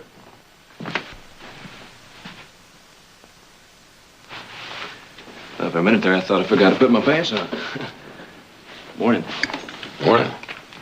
Say, Nick, I won't be able to check out that will this afternoon. Oh, it can wait. You, have something more interesting to do? I promised to show somebody around the old Webster place. Anyone I know? I don't think so. Pass it, Butter. It's right in front of you. Good morning. Morning. Good morning. Morning, Mother. Good morning, Heath. Good morning. Well, I know it's very early in the morning, but I detect something's going on. What is it? Nothing, really. I was just about to tell Heath I met a friend of his yesterday in town, a Miss Shanks. She seems to think quite a lot of him. Was that right? Pass the sugar. Right in front of you. Oh, more than that. She just about challenged Audrey here to a duel. I understand Audrey wouldn't stand a chance. She draws like a hired gun. Well, she sounds like a fascinating creature. I'd like to meet her. Oh, we'd all like to meet her. Meantime, why don't we let Heath have his breakfast in peace? Yes, we ought to let him have a peaceful breakfast. Because he's probably in for an exciting afternoon. Of course, it'll be a lot of work, but there's water here, and that's the main thing. Water, that's the main thing. How many head of cattle your brother figured on running? Well, I don't know for sure. You like this place, Heath? Well, who wouldn't? It's some of the best land in the valley. You ever think about settling down? Having a place of your own? Oh, I've got my own place. You do? My family and I, we run a few head. Family. That ain't the same as having a place of your own. You know, like a man and a woman having theirs. You ever think about that? Well, it passes through my head every once in a while. Funny. I never thought about such a thing in my whole life before. Yeah, well, guess we better be getting back, huh? I sure do like you, Heath. Thank you, Dilly. I like you. Well, that ain't what I mean. What I mean is, well, I guess I mean I love you. Love me? We just met. Oh, don't you go laughing at me. Well, I know it ain't a girl's place to be saying it first, but when I have something on my mind, I say it right out. Okay? Okay. Well, if you're surprised, it ain't nothing compared to what I am. Why, if somebody told me I'd be feeling this way, but I do. That's all there is to it. Why else would I feel like, well, like there's a big bell ringing inside me every time I even just think about you? Do you love me, Heath? Just a little bit? Well, you don't have to answer that. Not yet. All I know is that I love you, that I want you, and that I'm gonna have you.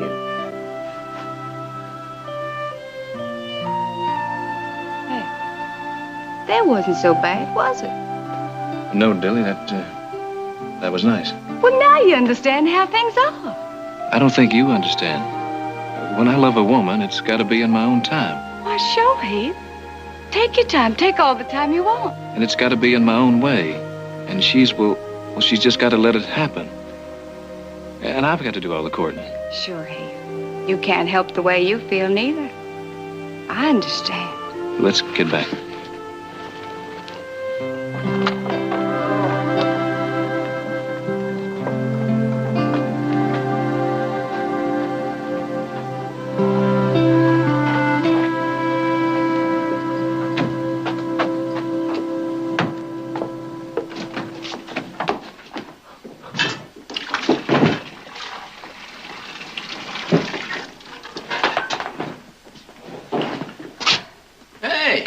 Where'd you swipe that thing? I didn't swipe it, I bought it.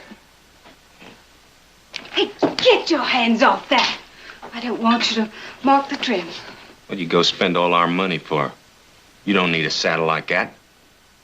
Besides, it's kind of big for you, ain't it? Quit your bleating. It ain't for me. Well, who's it for, then? A personal friend of mine.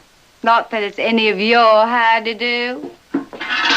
Hey, just what I've been aiming to do. Take a bath. Well, now, wait a minute. It's my turn now. After me.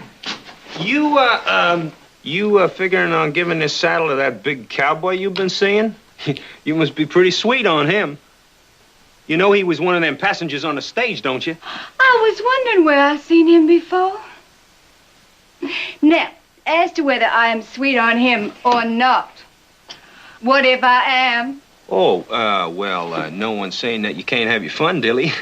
You done it before. It's just that you start getting serious, and that's trouble. That's nothing but trouble. You gotta remember that we got that bank waiting for us, and then we're on our way. Well, I guess this is as good a time as any to tell you. I'm staying in Stockton. Now, what kind of talk is that? Dilly, what are you going to do in Stockton over by yourself? Well, that's just plain dumb. It ain't so dumb to own your own ranch. There's a place around here I can get reasonable. Besides, I'm getting married soon. You? Married? That's pretty good. Did he ask you? Just about. Well, he ain't the type that goes around passing out proposals to every girl he meets. But he's just as good as told me that we'll be getting married soon. You know that there ain't no cowboy makes enough money to keep a wife, especially one like you. He's got some land of his own, and a few head. That, on top of what I intend to buy for us, do pretty good. Well, let me see now. You plan on settling down and working a few acres of land and running a few head and living happily ever after, huh? You just called the turn, Grady. Me and Heath, we're gonna settle down, work the spread, put in a few saddle stock, and the best breed of cattle. And I'm gonna have my own garden just outside the kitchen. But naturally, someday, we'll have a few children, 5 or 6. And they'll work right alongside their daddy. Can we come see you? Sure, but I don't want you hanging around too long. That is nice. That's nice. That's real pretty. But where you gonna get the money for this ranch? From my share of the bank on Friday. That's still on. I'm going with you. It's just gonna be my last time, that's all. Then you boys are gonna be out on your own. Let's us get out of here and give her a little privacy.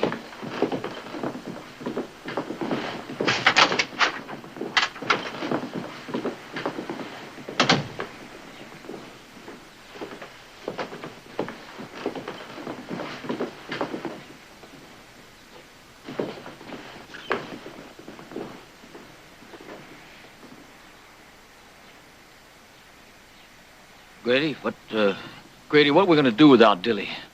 And you know she's the one who does all the figuring. There ain't no reason why we can't do all right without her. You think that you're fooling yourself? We ain't nothing without her. You know it. Maybe she'll let me come stay with her when she gets married. She ain't getting married. Well, Grady, you heard what she said. I said she ain't getting married. We're gonna make sure that cowboy don't marry nobody's sister.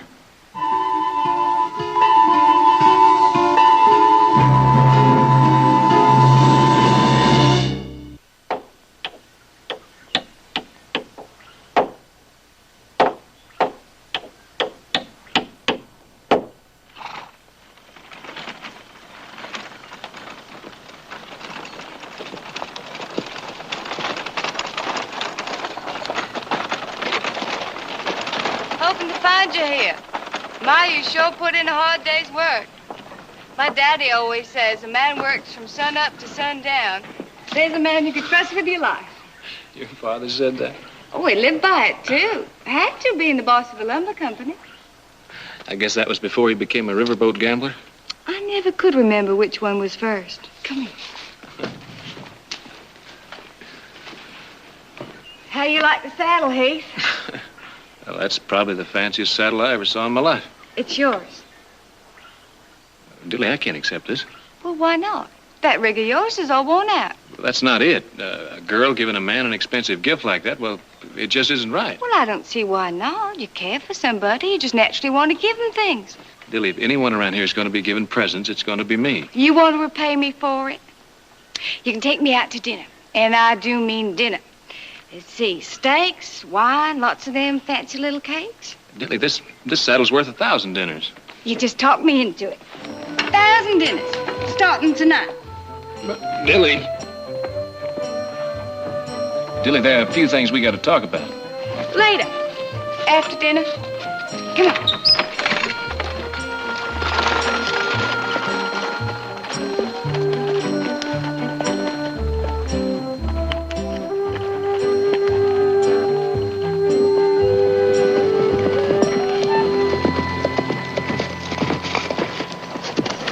Beautiful, Heath.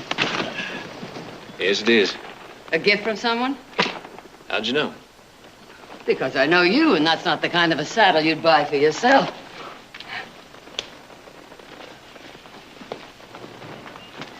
From Dilly? Yep. Well, she must think an awful lot of you. I guess so. And you, Heath? She's not like any girl I ever met, Mother. She's one of a kind. I've heard stories. Well, they're true. She's as ladylike as a rebel yell. She gambles. She chases a man instead of the other way around. She says exactly what she feels. I guess you might say she's like a little girl. Just plumb full of surprises. You never know what she's going to do next. But when I'm with her, Well, I don't know. I feel like smiling all the time.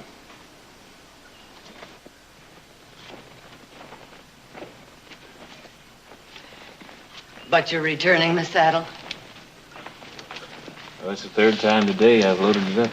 I don't want to hurt her feelings, but I can't accept this. Otherwise, she'll think you feel something you really don't. That's exactly it, Mother. And whatever it is I feel, I don't think it's love. Then she has a right to know that, if you're sure. I'm sure.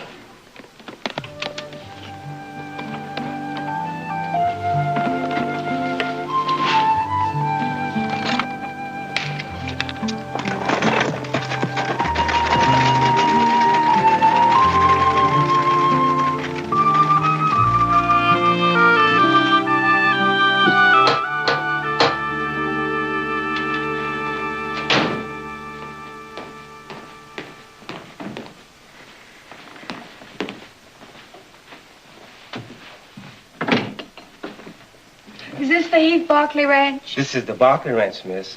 All of it? From the gate. The one back yonder about 5 miles? That's the one. Oh, wait. Mrs. Barkley, this young lady's looking for Mr. Heath. He left for town. Oh. Oh, well, that's all right. I was just out riding and I thought I'd drop by. But it's okay, because he's going to be taking me out to dinner tonight. You must be Miss Shanks. Dilly. Please, come in and have some coffee with me. Oh, all right. Silas. Heath must have told you about me. A little. Well, he ain't exactly talkative. Not like I am. I think maybe that's one of the reasons I feel about him the way I do. Anyway, I could never get along with anybody like me. You're in love with Heath, aren't you? Yes, ma'am. And that's coming straight out with him. And I'll tell you something else. He loves me, too. And one of these days, we aim to be married. Oh? Well, he hasn't exactly come out with it yet. But he's sure been hitting round. Miss Shanks, Dilly, I know Heath pretty well. And he's not the kind that hints around. Are you really sure he feels this way? Well, I know him pretty well, too. And I say we aim to be married. And I hope you ain't gonna talk against it. No, I'd be happy to welcome any girl of Heath's choice. It's just that I feel... Well, maybe you don't think I'm good enough for a place like this. Well, let me tell you, my daddy was in the cotton business down south, and we had a house big as this, even bigger. Well, it's not a question of a house or how big it is. I'm talking about Heath's feelings for you. You see, Dilly, when you love somebody and you want a future with them, it's very easy to misunderstand. Do you know what I'm trying to say? I know what you're talking about. I ain't that green. You just don't take to me. Well, that's plain. But it ain't gonna stop us. No, Dilly, no, you're mistaken. You pick a fight with me, Mrs. Barkley, and you're gonna lose. And maybe even get hurt in the bargain.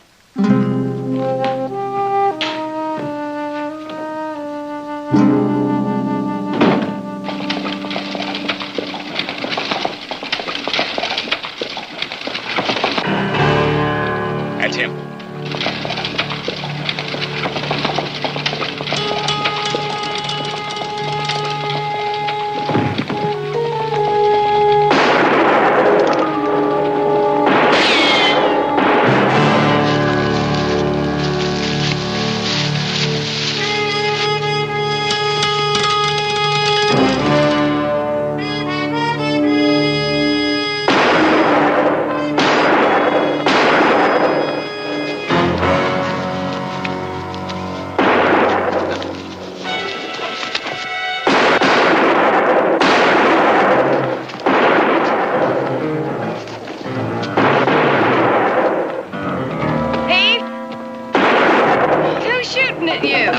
Back where you came from.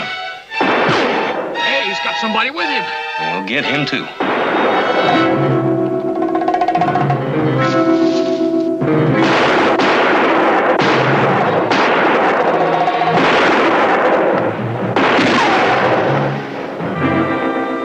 Hey, that's Dilly.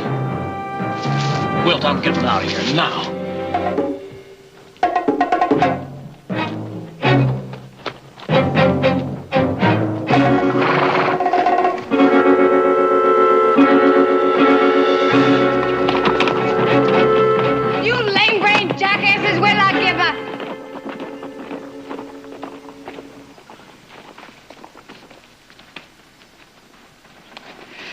bet you could have taken care of them yourself, Heath. But I sure am glad I come right. Something wrong? You always clean a gun like that, Dilly? Well, my daddy used to teach the Army how to use and protect their weapons. So every time I shoot. Every time you shoot? Well, when I'm out hunting and all. Heath, what's the matter? You said you came in on that stage Thursday morning. You and your brother? I don't recollect that. You don't recollect saying it, or you don't recollect coming in on that stage Thursday? Come to think of it, I couldn't have been on the stage Thursday. That was the day there was some sort of fuss. You were on the stage Thursday. Well, no, I don't recollect saying that. Well, there was talk. Yes, that's it. We come in Friday morning. You came in on the stage Friday morning? Mm-hmm. Dilly, there's no stage into Stockton until late Friday afternoon. Now, who are those men? Well, how should I know? Because they stopped shooting when they saw you.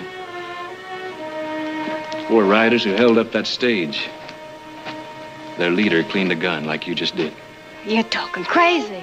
I don't think so, Dilly. It was you who led those riders. It was you who killed that stage driver. Now, those men, who are they?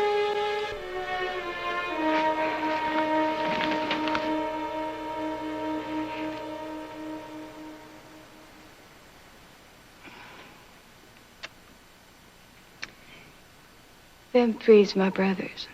And the 4 of you, a gang. How long you been in this business? Ever since we found out farming a Hard Rock farm was as good as being dead. So you took up robbing and killing people? That's right. We did. I've been all over, seen plenty, had exciting times, and I liked it. That's the truth. I did like it. I guess we just weren't the type to sit on a Hard Rock farm and without a dime in our pockets. So to put a dime in your pockets, your brothers are ready to kill for $6.20. That's exactly what I've got on me. That ain't why they bushwhacked you. They tried to kill you because of me. I told them that we were getting married. Married? How could you tell them that? You know that's not true.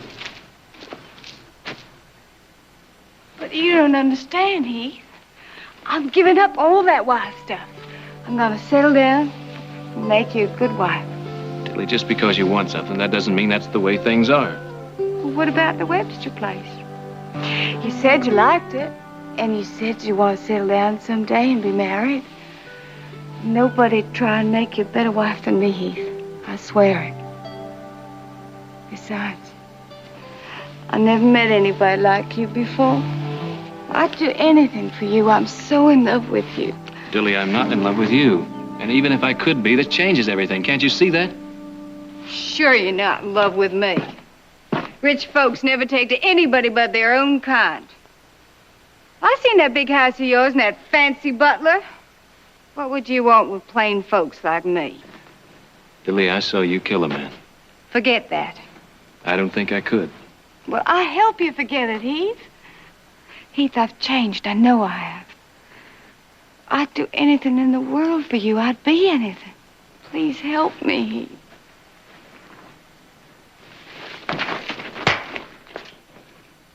I'm sorry, Dilly.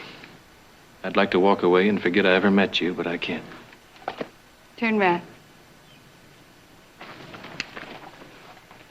You would have turned me in, wouldn't you? I'd have turned you in. You just gotta naturally tell the truth, don't you? Killing me's not going to change things. Well, it might make me feel a whole lot better. Now, I've got another plan for you, so you just get on. Come on, move.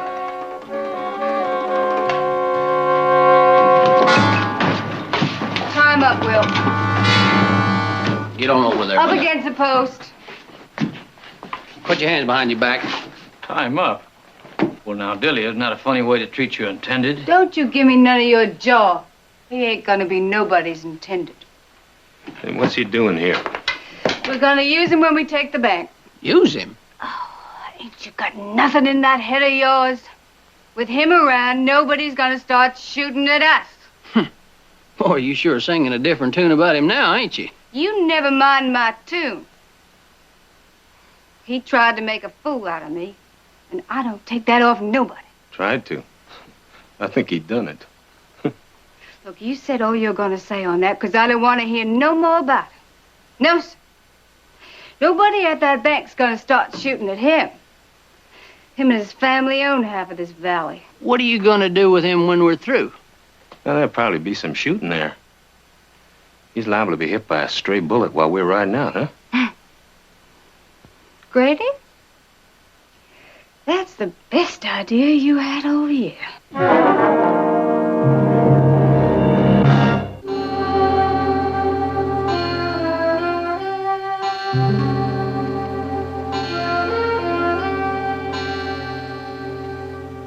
Well, I sure didn't expect him home early. From what I saw of Dilly, saying goodnight's not going to be that easy. Pretty girl, full moon shining down. Could have just changed his mind, you know.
You wouldn't have heard thunder. Go on.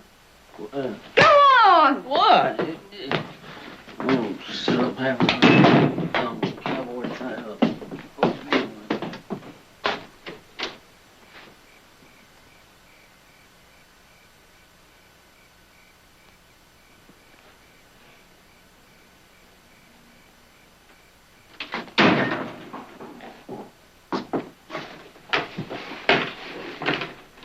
You know, this is plain crazy, Dilly. I know that bank. It's too well guarded. You'll never get away with it. Well, if you'd loved me like I loved you, none of this would have happened. I can't help the way I feel. Well, you never gave it a chance. I know I done some bad things. I ain't saying anything different. But I got some good in me, Heath. I know I do. If you'd just taken to me, all that good would have come pouring out. You wouldn't have noticed anything else. It just doesn't work that way, Dilly. Well, that's all you can say, ain't it? Well, I wouldn't take your love now if you offered it to me on a silver tray. Trouble with you is you don't know what a woman is. A real woman, like me. I know you're a real woman, Dilly. You don't know nothing. You ever been kissed like this?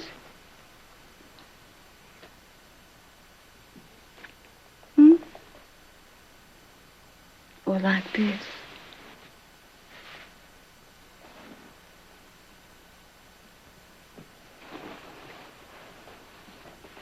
All right, Dilly. We're getting out of here right now.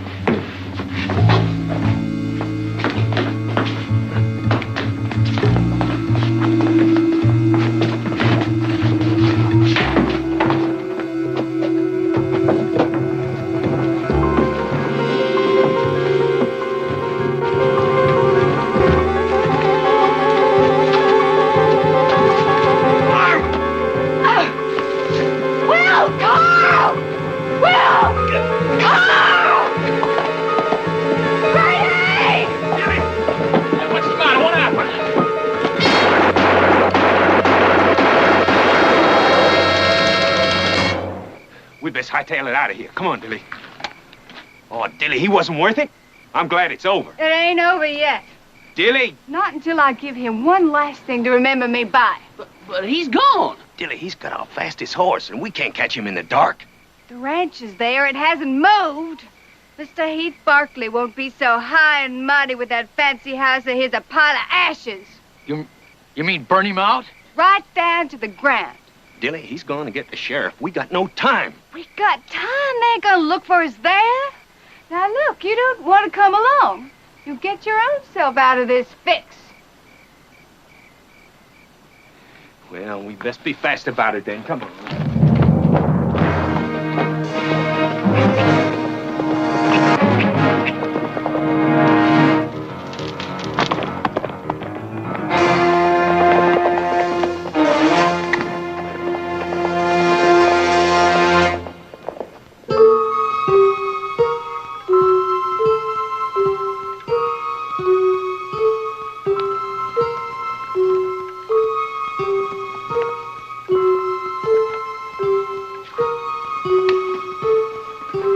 Mother, why don't you go on to bed? I'll turn those on. I thought you'd gone to sleep. No, I felt a little restless, so I thought I'd do some work on the payroll. Good night. Good night.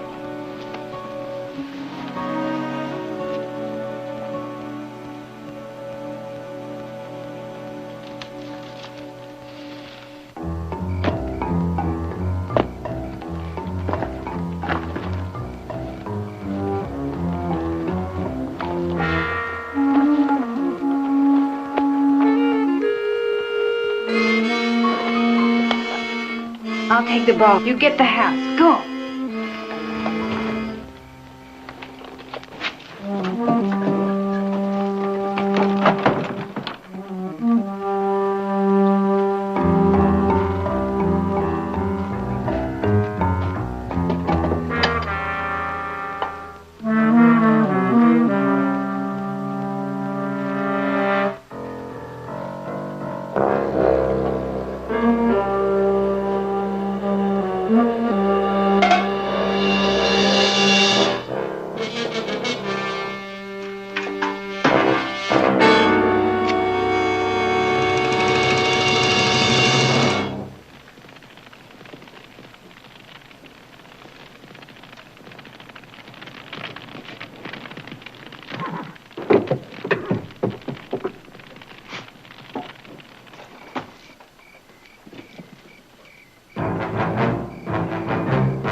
Leave it burn.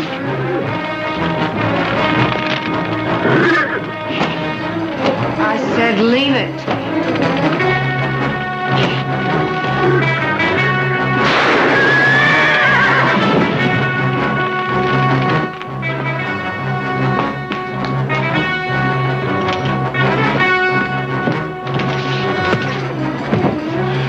Let's get out of here.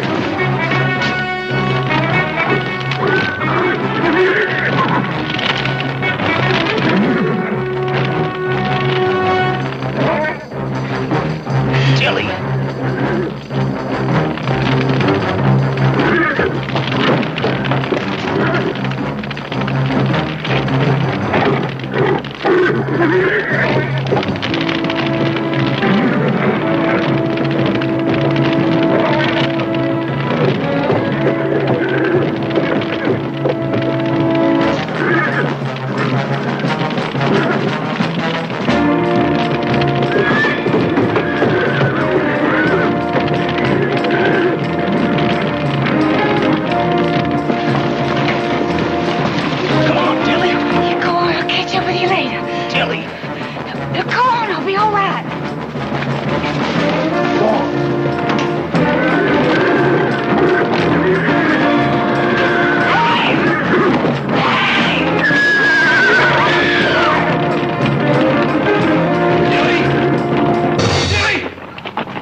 Barkley. I could make you the best wife.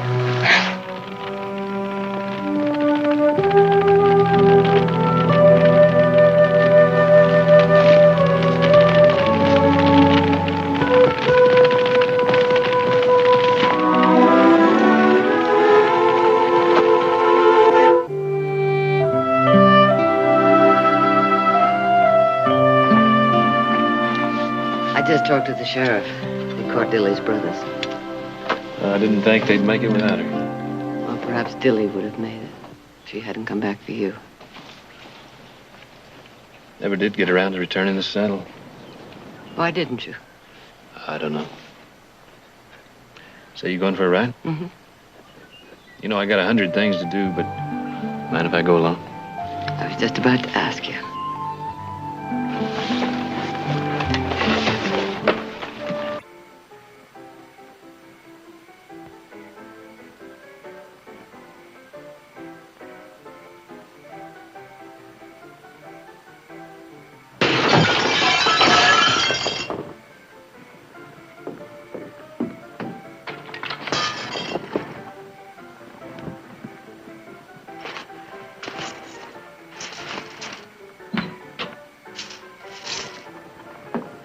Hold it!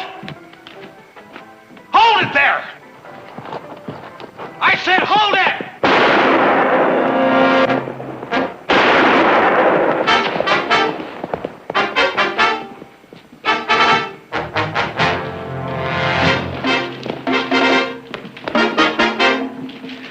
Stay back, Holland.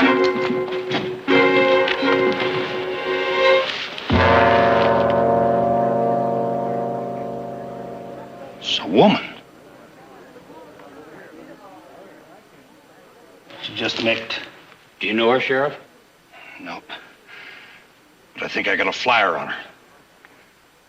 Unless I'm wrong, she's a petty thief named Nellie Handley.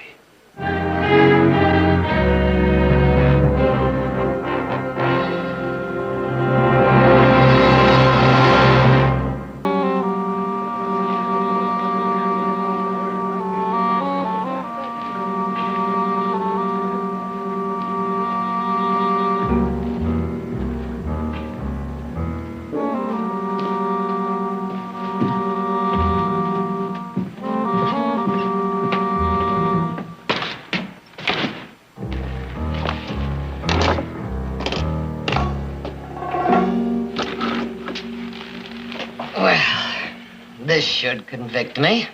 Yeah. Are you sure you're all right, Victoria? I'm fine. Thought I'd aimed too close. Hit you. Here. Use this. That printer's ink stains. Thank you. Do you think we convinced the people in the street? No worry there.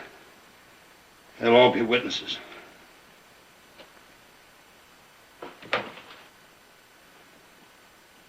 What's wrong, Dan? Victoria, I can't let you go through with it. But everything's arranged. My family thinks I'm visiting relatives in Sacramento. That's where you should be. Not on your way to the state prison. If your family did know about this, they'd be down here like a shot. They'd never let you go. That's just why they're not going to know. Nobody's going to know, just the two of us. You realize what a place like that's going to be. Especially for a woman like you. Used to a big house, beautiful things. I know it's not going to be any picnic. I know it's a pest hole. The men's section is a pest hole. The women's compound is... Well, I've heard that Chinatown slave girls live better. You'll be sharing a space with prostitutes, murderers, even lunatics, Victoria. But Dan, to get those things changed, the Prison Reform Board is going to need a first-hand report. But you... Dan, please don't try to stop me. I've been thinking about this ever since the day Maud Elliott got out of that prison. I know Maud means a lot to your family, Victoria. But you don't owe her your life. And it could come to that in the state prison. Believe me.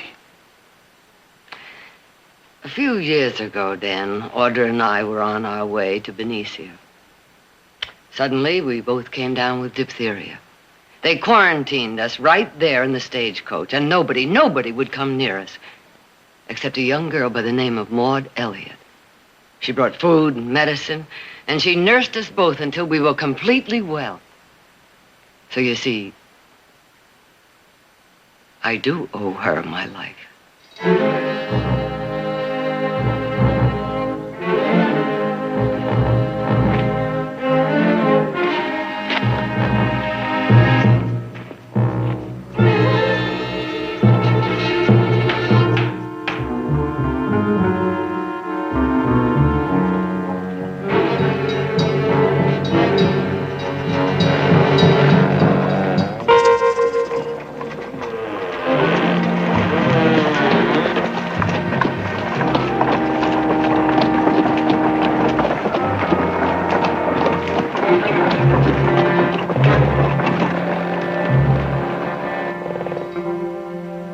Nellie's me name. Nellie Handley. Yes, Nellie Handley. I was just going over your papers here. Attempted robbery. Is that correct?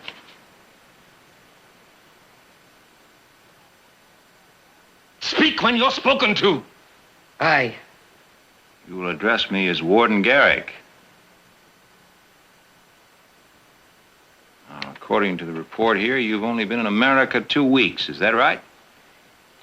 Me home is in Dublin. Warden. Dublin. And were you a thief there, too? Thief indeed. 'Twas in the service I was, in a fine house. Lord Burley himself, personal maid to his lady I was. Liar. Says here you were a pickpocket in the Dublin flea market. 2 convictions. Well, no, I've had me share of bad luck, I'll admit to that. Bad luck, eh, Nellie? I'd say more like bad blood. You know, Nellie, when I was practicing law, I used to see hundreds of people like you. Different faces, different crimes, but all born rotten. Let's just get one thing clear. You can't fool me. And I warn you, I deal severely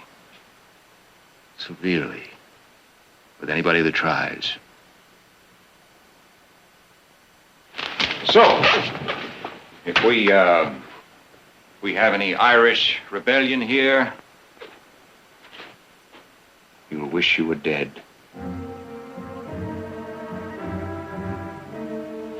Now, come on. Keep moving now.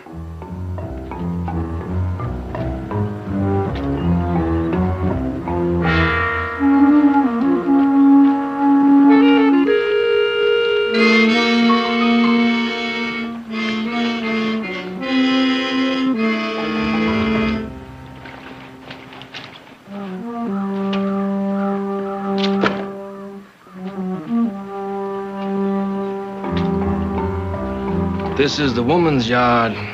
Men's compound's at the other side. Don't let that bother you. Only men you'll see here is us guards. Move.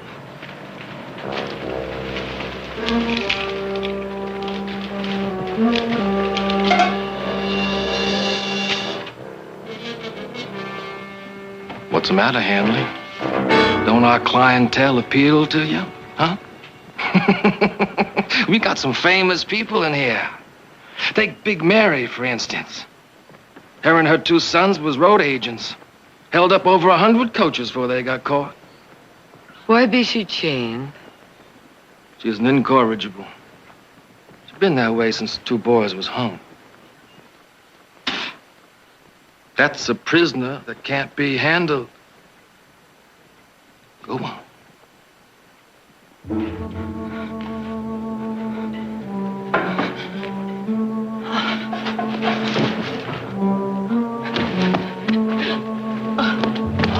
Get away from her. Just 60 years, she's burning with a fever. Danny, don't look out! Jake! Cool her off.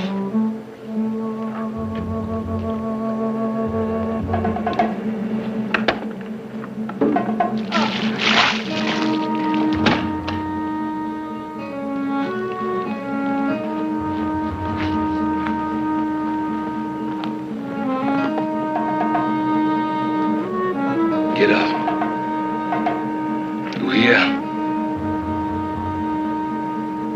You hear me? Quit faking! There's a doctor she needs, not kicking. You shut up! Put her in a cell.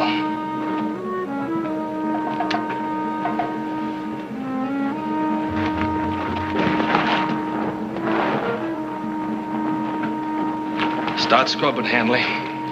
You might as well learn some discipline right now. Scrub!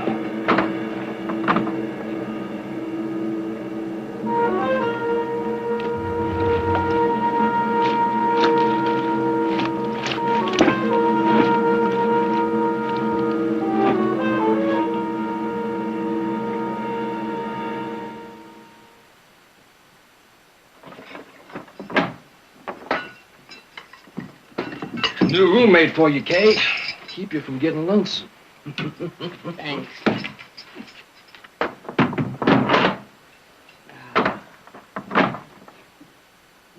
It's an ugly sound. And if you don't listen... My name is Nellie Handley. Up the rebels, eh? Aye. Kate Wilson, Frisco.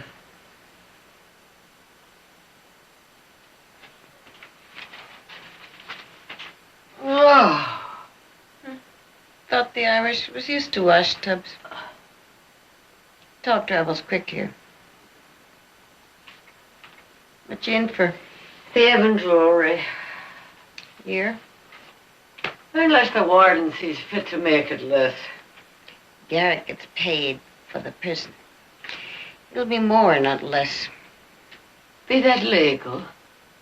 Maybe not outside, but Garrick's the only law here. We already added at least a month today. Today? Buttoning over Mealy like that? Girl would fainted. Ah, yes. Did the doctor see it to her? Doctor won't be here for 2 weeks. Comes just once a month. But 'tis dead you could be. Yeah. It's one way of getting out. Poor life. Now, is there nothing we could do for her? Do? Ain't you made enough trouble? You already got Clute down on you. Down on me? For trying to help a poor sick lass? Listen, in here, nobody helps nobody, living or dying. I don't want no link with you, understand? Just stay to your own side of the coop. I got enough troubles.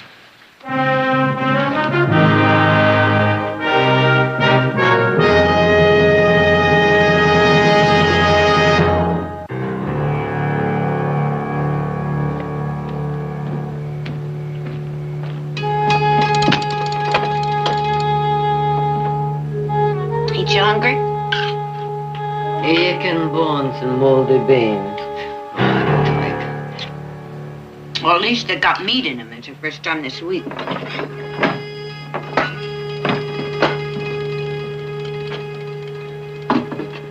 Garrick wants to see you, Kate.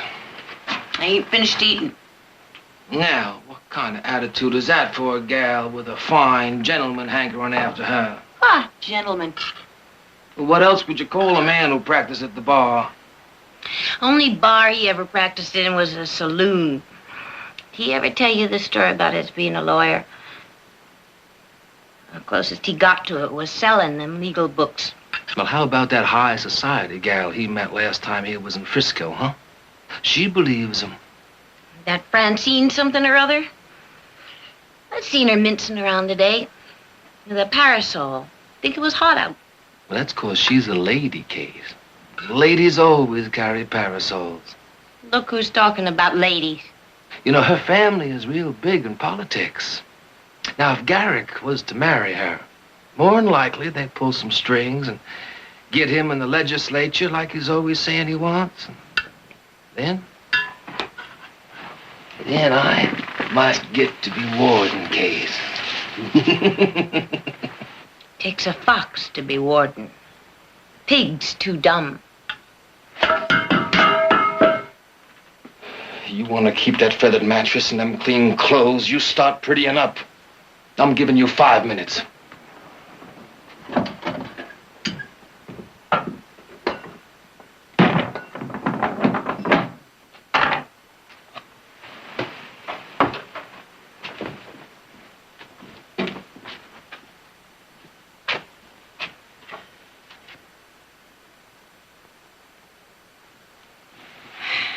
Kate, the warden.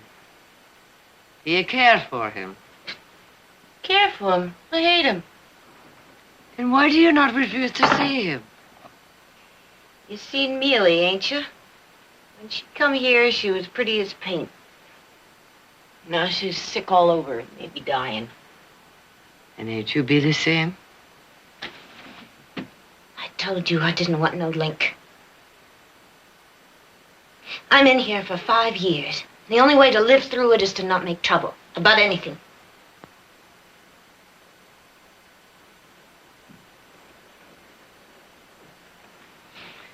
sorry I am for you, Kate.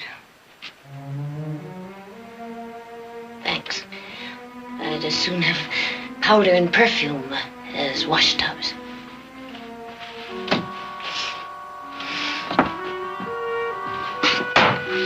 Clute, I'm ready.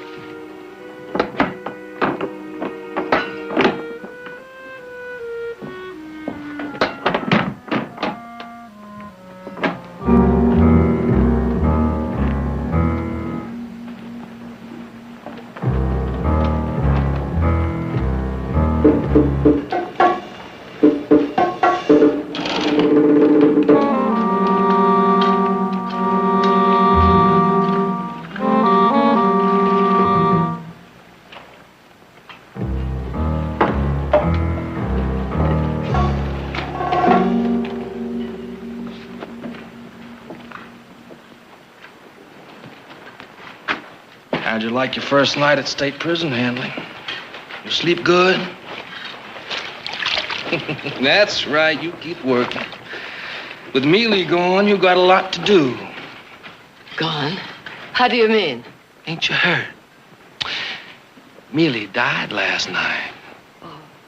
Did you not tell the warden she was ailing? We're running a prison, not a hospital. Does a human being mean nothing to you? Prisoners ain't human beings, Hadley. They're scum. Like this here wash.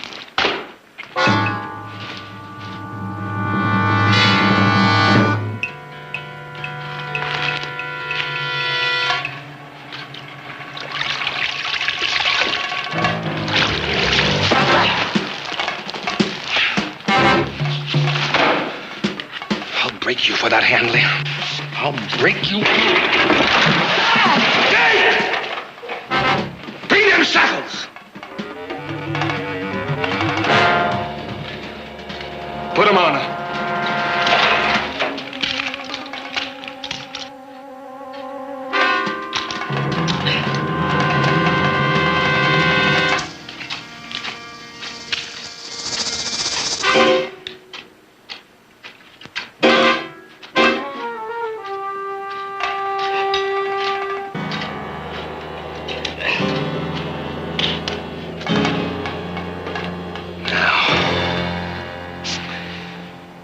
Fill up that tub and get back to work.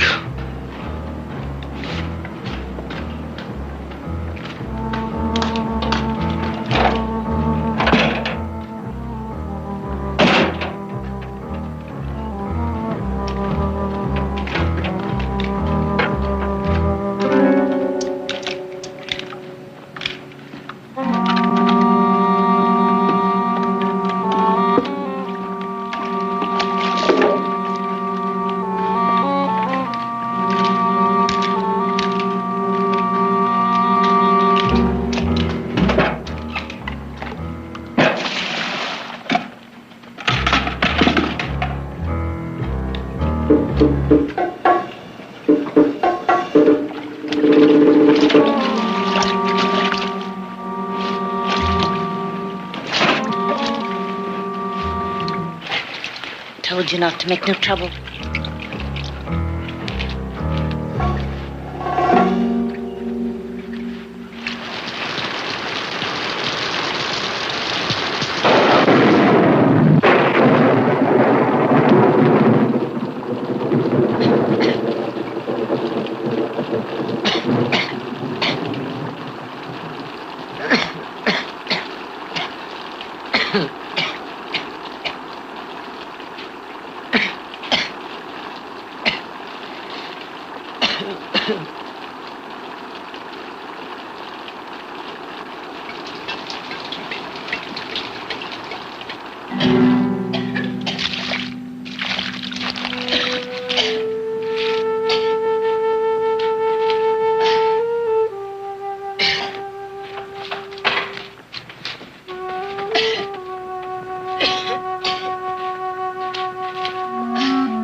Heading for the warden's office, Kate?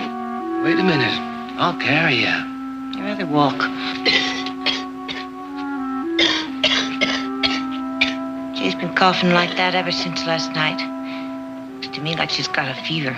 Yep, sure does. You really are a pig, Clute. A real pig. So are you.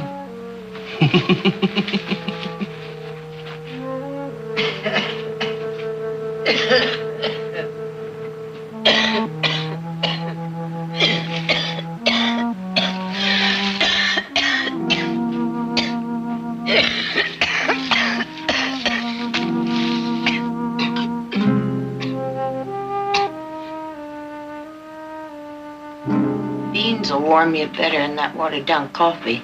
Oh, no. No, my throat. Oh, my throat's as raw as a March wind. Oh.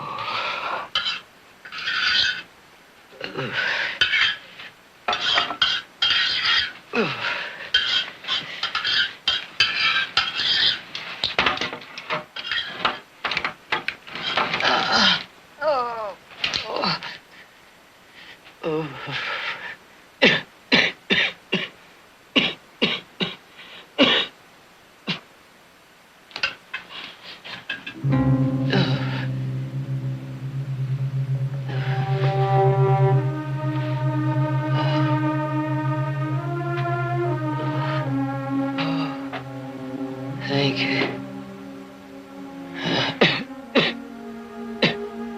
Cough all night. Either one of us will get no sleep.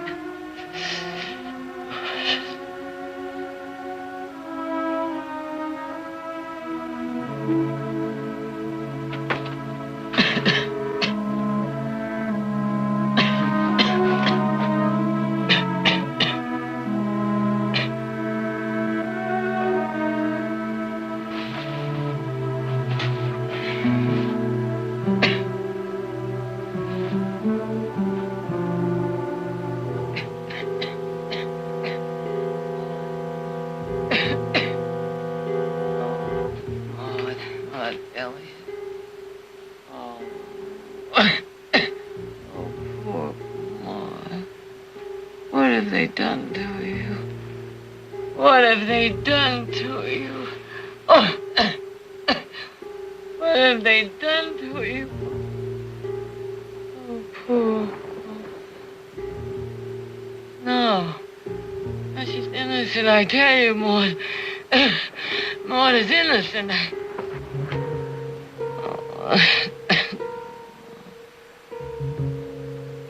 Come home, Maud. Come home with us. Oh, Jared again. Oh, Maud! Maud, it's so good to see you We again. missed you. Oh, Maud, you're going to stay with us until you're completely well and strong. You're not to think of going back to the millinery store until you are... Well, Marty! Say, it's good to see you. Welcome home. Hey, you lost a little weight, haven't you? I wouldn't worry about that. A few days we'll have some nice thick steaks for you. Fix you up in no time.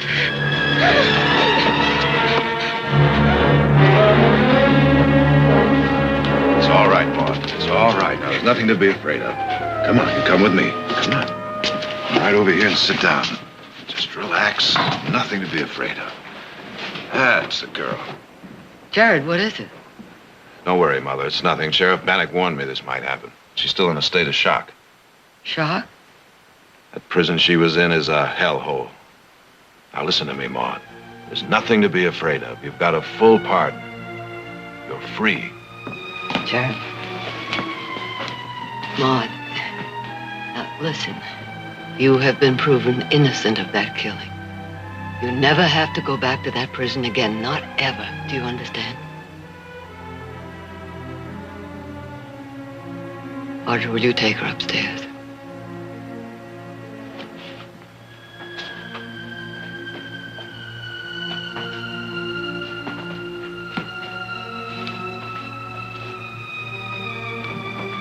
Devil they'd do to her in that place. Treated her like less than an animal.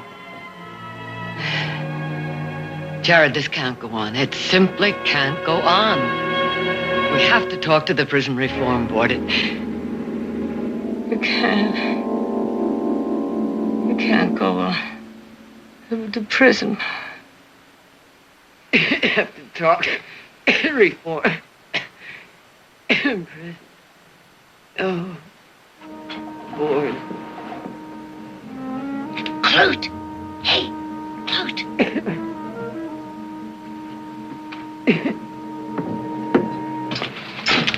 What's going on? I gotta see Garrick right away. It's important.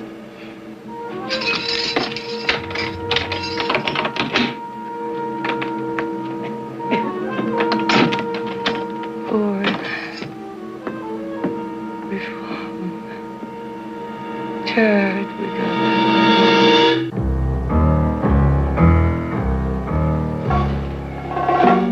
And she's no more Irish than I am. She talks just like us. Better even. Like she's somebody. A lady, maybe. Well, if she's not Irish, then her name probably isn't Nellie Handley. If her name isn't Nellie Handley, what is it? No trouble getting that answer out of her, Ward. We just beat it out of her. None of that. She has enough proof as it is. You really think she's a reform board investigator? A woman? Why not? They've tried every other way to prove we've been mistreating these prisoners. Those fools, if they had their way, they'd make this prison a vacation land. Yeah. What are we going to do? Well, who brought her in here anyway? Sheriff Bannock. I'll just take a ride over to Bowstring. Have a talk with him. Warden? About that porcelain bathtub. What? Says I won't have to wash in the trough no more with the others. You said I could have it next time I got some important information. Sure, Kate, sure, it's yours. Come on, Kate.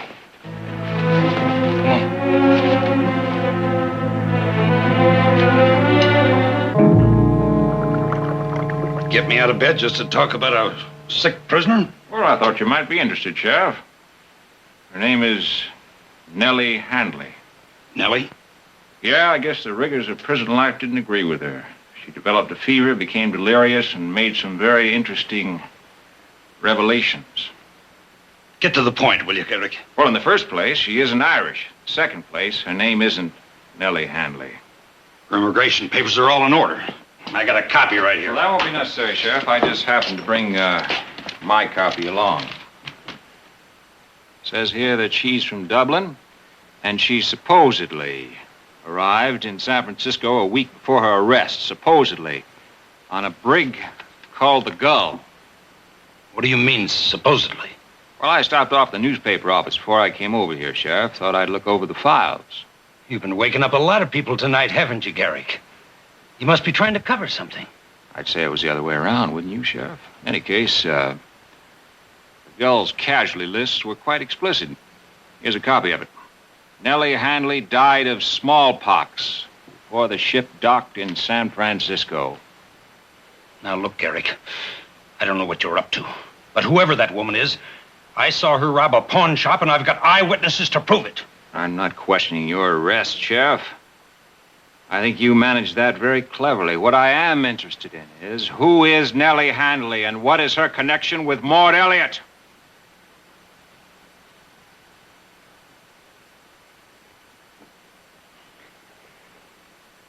All right. She's Victoria Barkley. Her son, Jared, is Maud Elliott's lawyer. Barkley. Stockton Barkley's? She's on the prison reform board. How bad is she? Sick enough to have a distorted view of prison conditions, I'm afraid. I doubt it. I want her released right away. I'll go on back to the prison with you. Sure, Sheriff, sure. You know, you've always had it in for me.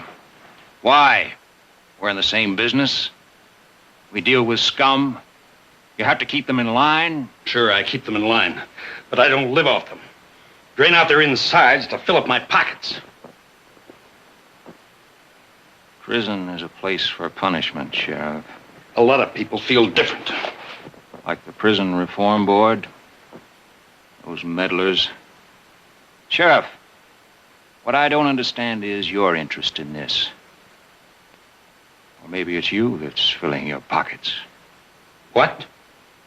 Maybe the Reform Board is paying you. The Reform Board doesn't even know about this. Nobody does. You trying to tell me that only you and Victoria Barkley are in on this? That's right. She wanted to make sure there wasn't a leak like there was before. And her family doesn't know anything about it? She didn't want to worry them none. Well, I'll be darned. Sheriff, you have renewed my faith in human nature. Let's go. Let's get it done with. Yes, Sheriff. Let's get it done with.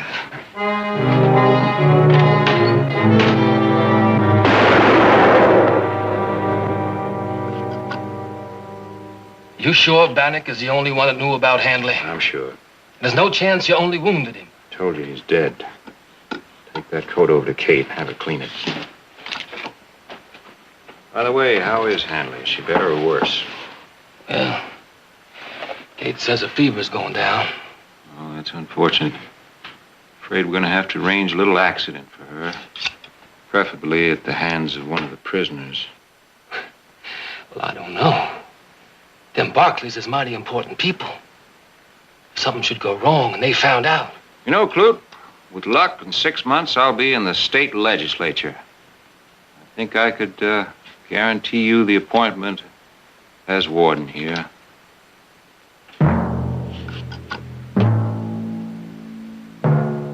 This time tomorrow, Nellie Handley will be dead again.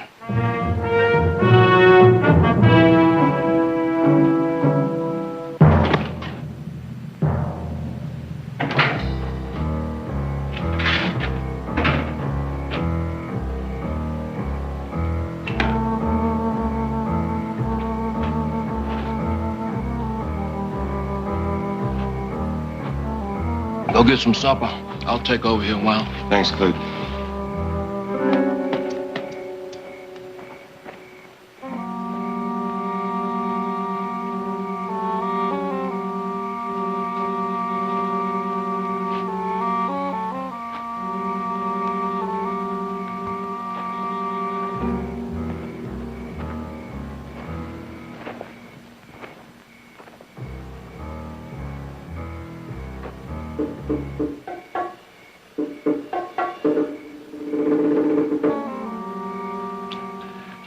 Like a little wild turkey, Mary?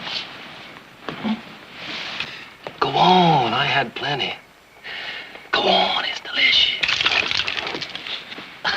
Ain't that good, huh? You know, I think they've been a little too hard on you, Mary. Keeping you out here alone at night when everybody's inside. Stake to the ground like you was some kind of animal. A little kindness goes a lot farther. Like we do you a good turn, you do us one. Ain't that how it works, huh? I think so. I think, for example, if I promised you them chains would come off for you, and you'd be out of this here prison in 6 months, you might do me a favor. I want you to do something for me, Mary. Nothing you ain't done before. I want you to kill somebody. One of your prison mates. You say no, you'll rot here another 10 years. Staked just like you are now. You'll never see the other side of that fence except in your coffin.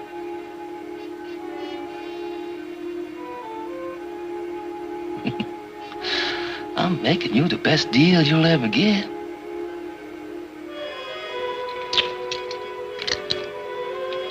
You think about it.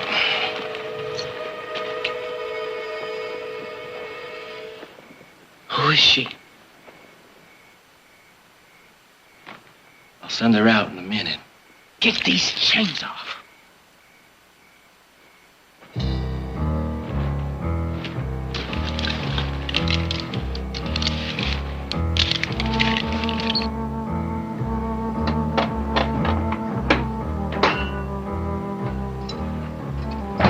Get dressed. The warden wants to see you.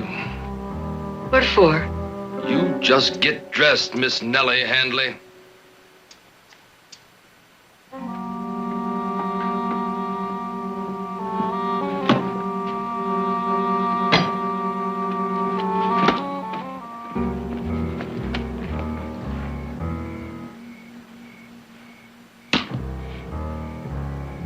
Don't you get loose.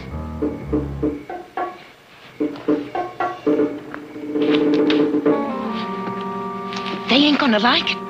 They find out you busted free. What is it, Mary? I ain't done you no harm. I'm doing somebody a favor. You ought to know about favors. Open up! Open up, please, somebody!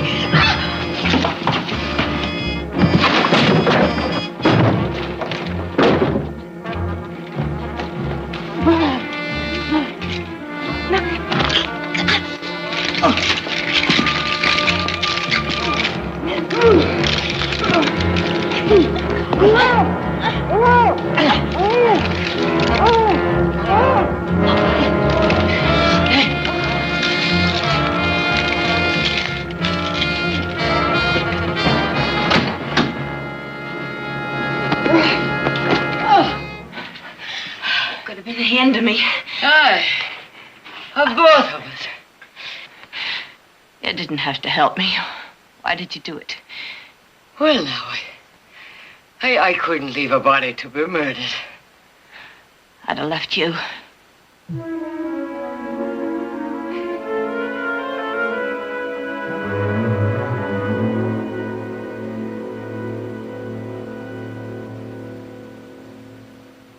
Nellie, I've got something to tell you. When you hear it, you're going to wish you hadn't helped me today. Oh, Kate, you owe me nothing.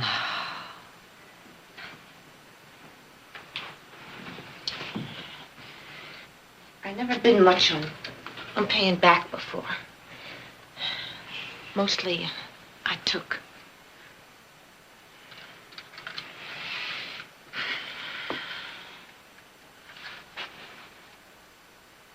You know why I'm in here? I worked for a crimp on the Barbary Coast. A crimp? That's a saloon where they Shanghai sailors. And before that, I was a shill for a traveling gambler. And before that, I started everything early. Kate, what is it you're trying to tell me? Other night, during your fever, you did a lot of talking. And I found out you ain't Irish. You got something to do with the Prison Reform Board. I don't know what, but that's why you're in here, not because of no crime. Well, sharing the same cell, you couldn't help hearing. Don't you understand? Do you know why I have perfume and fancy pillows? Oh, Nellie. I ratted on you. Clute and the warden know all about you. So that's why Big Mary was loosed. Oh, I didn't think that was an accident. Of course it wasn't. No more than Sheriff Bannock's getting shot last night. Shot? Are you sure? Warden got the news this morning, just after he got back. You shouldn't have told them. The sheriff was trying to help you, all of you. We were all trying to help. Well, they ain't worth it, Nellie. Maybe not. But I need you to help me get out of here. Will you do it? You trust me, even after I... Yes. Yes, I do. Yeah, Nellie. I'll help you. Good. Now, my name is Victoria Barkley.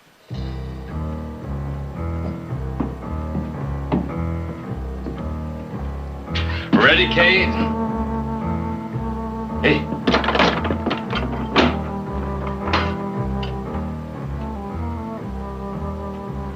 What are you doing in bed?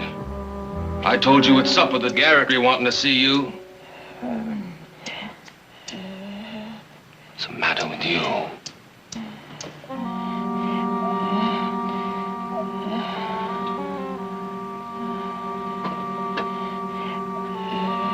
You're sick. Get the keys. That Clute never smelled like lilacs before. Let's go.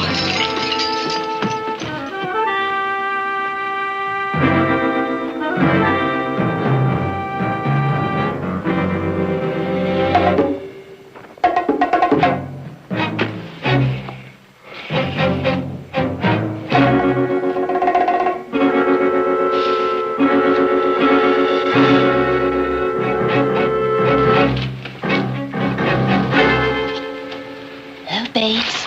Kate, what are you doing? Just thought I'd keep you a little company. You're supposed to be inside. Well, you know that the warden gives me the run of this place, and I've been meaning for so long to get better acquainted with you. But I'm on duty. Well, then you'll just work a little harder tomorrow, hmm?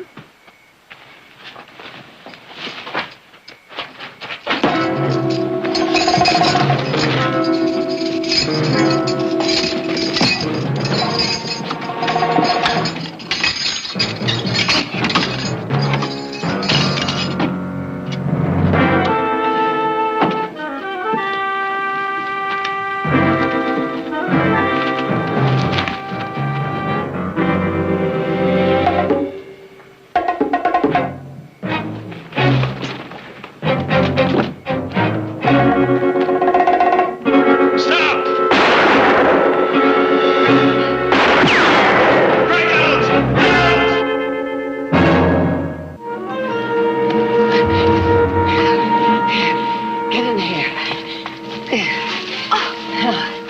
Let me look at this. Well, there's not too bleeding, but I think it just nicked her. Oh, get down, get down.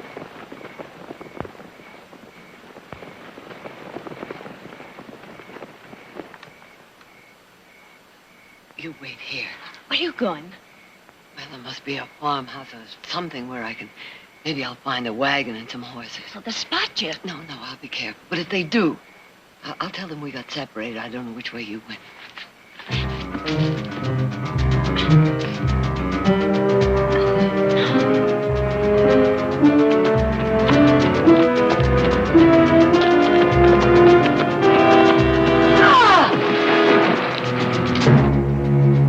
You didn't really think you'd get away, did you, Hanley?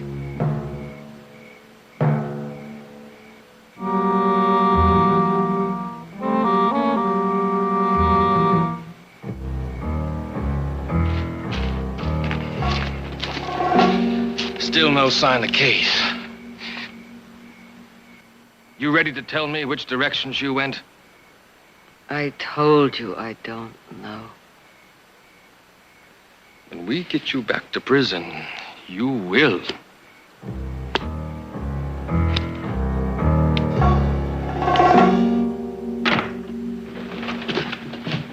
Jared, I'm glad you're home. I was so lonesome. I was beginning to talk to myself. Oh, that's the first sign, you know. Everyone deserted me. Did Mother go with Nick and Heath to the cattle auction? No, she went up to Sacramento to visit Aunt Ruth. Well, why don't you go with her? Too much tea and cake.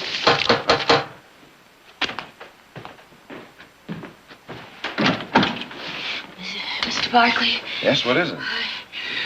your mother in the prison. Hurry. Audrey, get a doctor.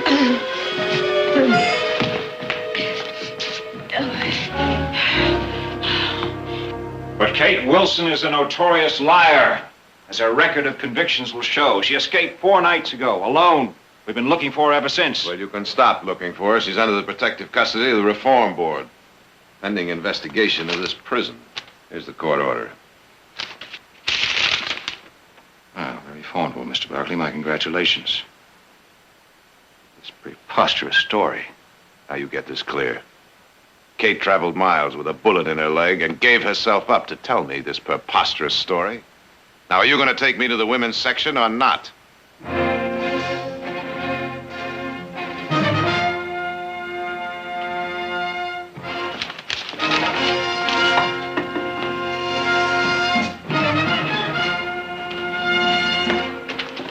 So, Mr. Barkley, you see your mother amongst these women? I'd like to see the cells. You are authorized to see the prisoners, nothing more. That means all the prisoners. I told you, you have. You're lying, of course. Now, either you let me see those cells or my next authorization comes from the governor himself. Fine. But until then, these cells will remain off limits to the public. All right, Mr. Garrett. But I'll be back. You can count on that. You prisoners get back to work! Well, Clute, I'm afraid Nellie Hanley will have to disappear tonight.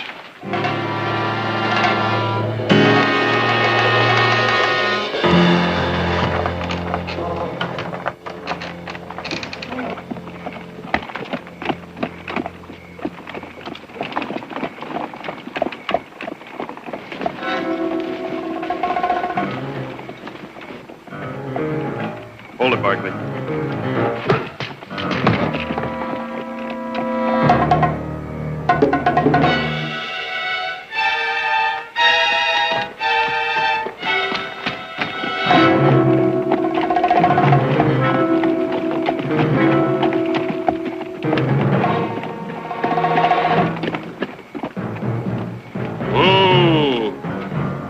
Wait until you get out to the middle of the lake before you dump her. I don't want her washing the shore. Yes, sir.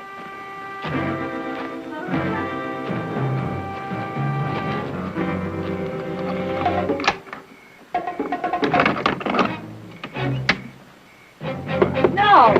No, no, no! We're just going in that rowboat.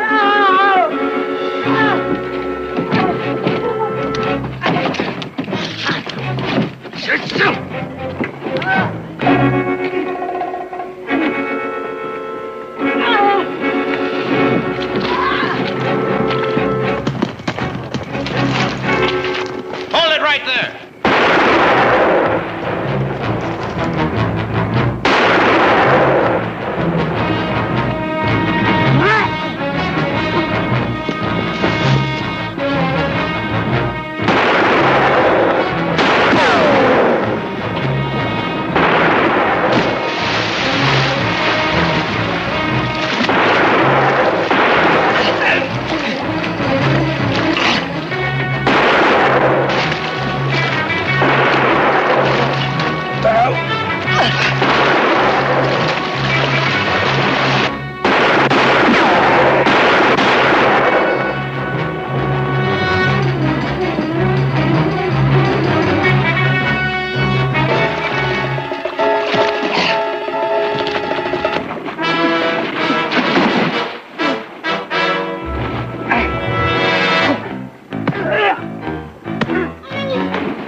I'll take that, Kate. Kate, oh, you so much. How can we ever thank you? It's me what owes, just for being here. Sure wish I didn't have to leave. Oh, Kate, you'll be going back to the same prison, but it won't be the same way. The Prison Reform Board has appointed a new warden and replaced all the guards. Ain't like being free, though. Don't you worry, Kate. You'll be free. You just remember that parole system I told you about that's being set up right now. Yours is going to be one of the first hearings. You think all them important men are going to listen to me? Well, the Reform Board listened to you, didn't they? Guess you're right. Guess I don't have too much to worry about. You know I've got away with men. Always have had. Oh, Kate,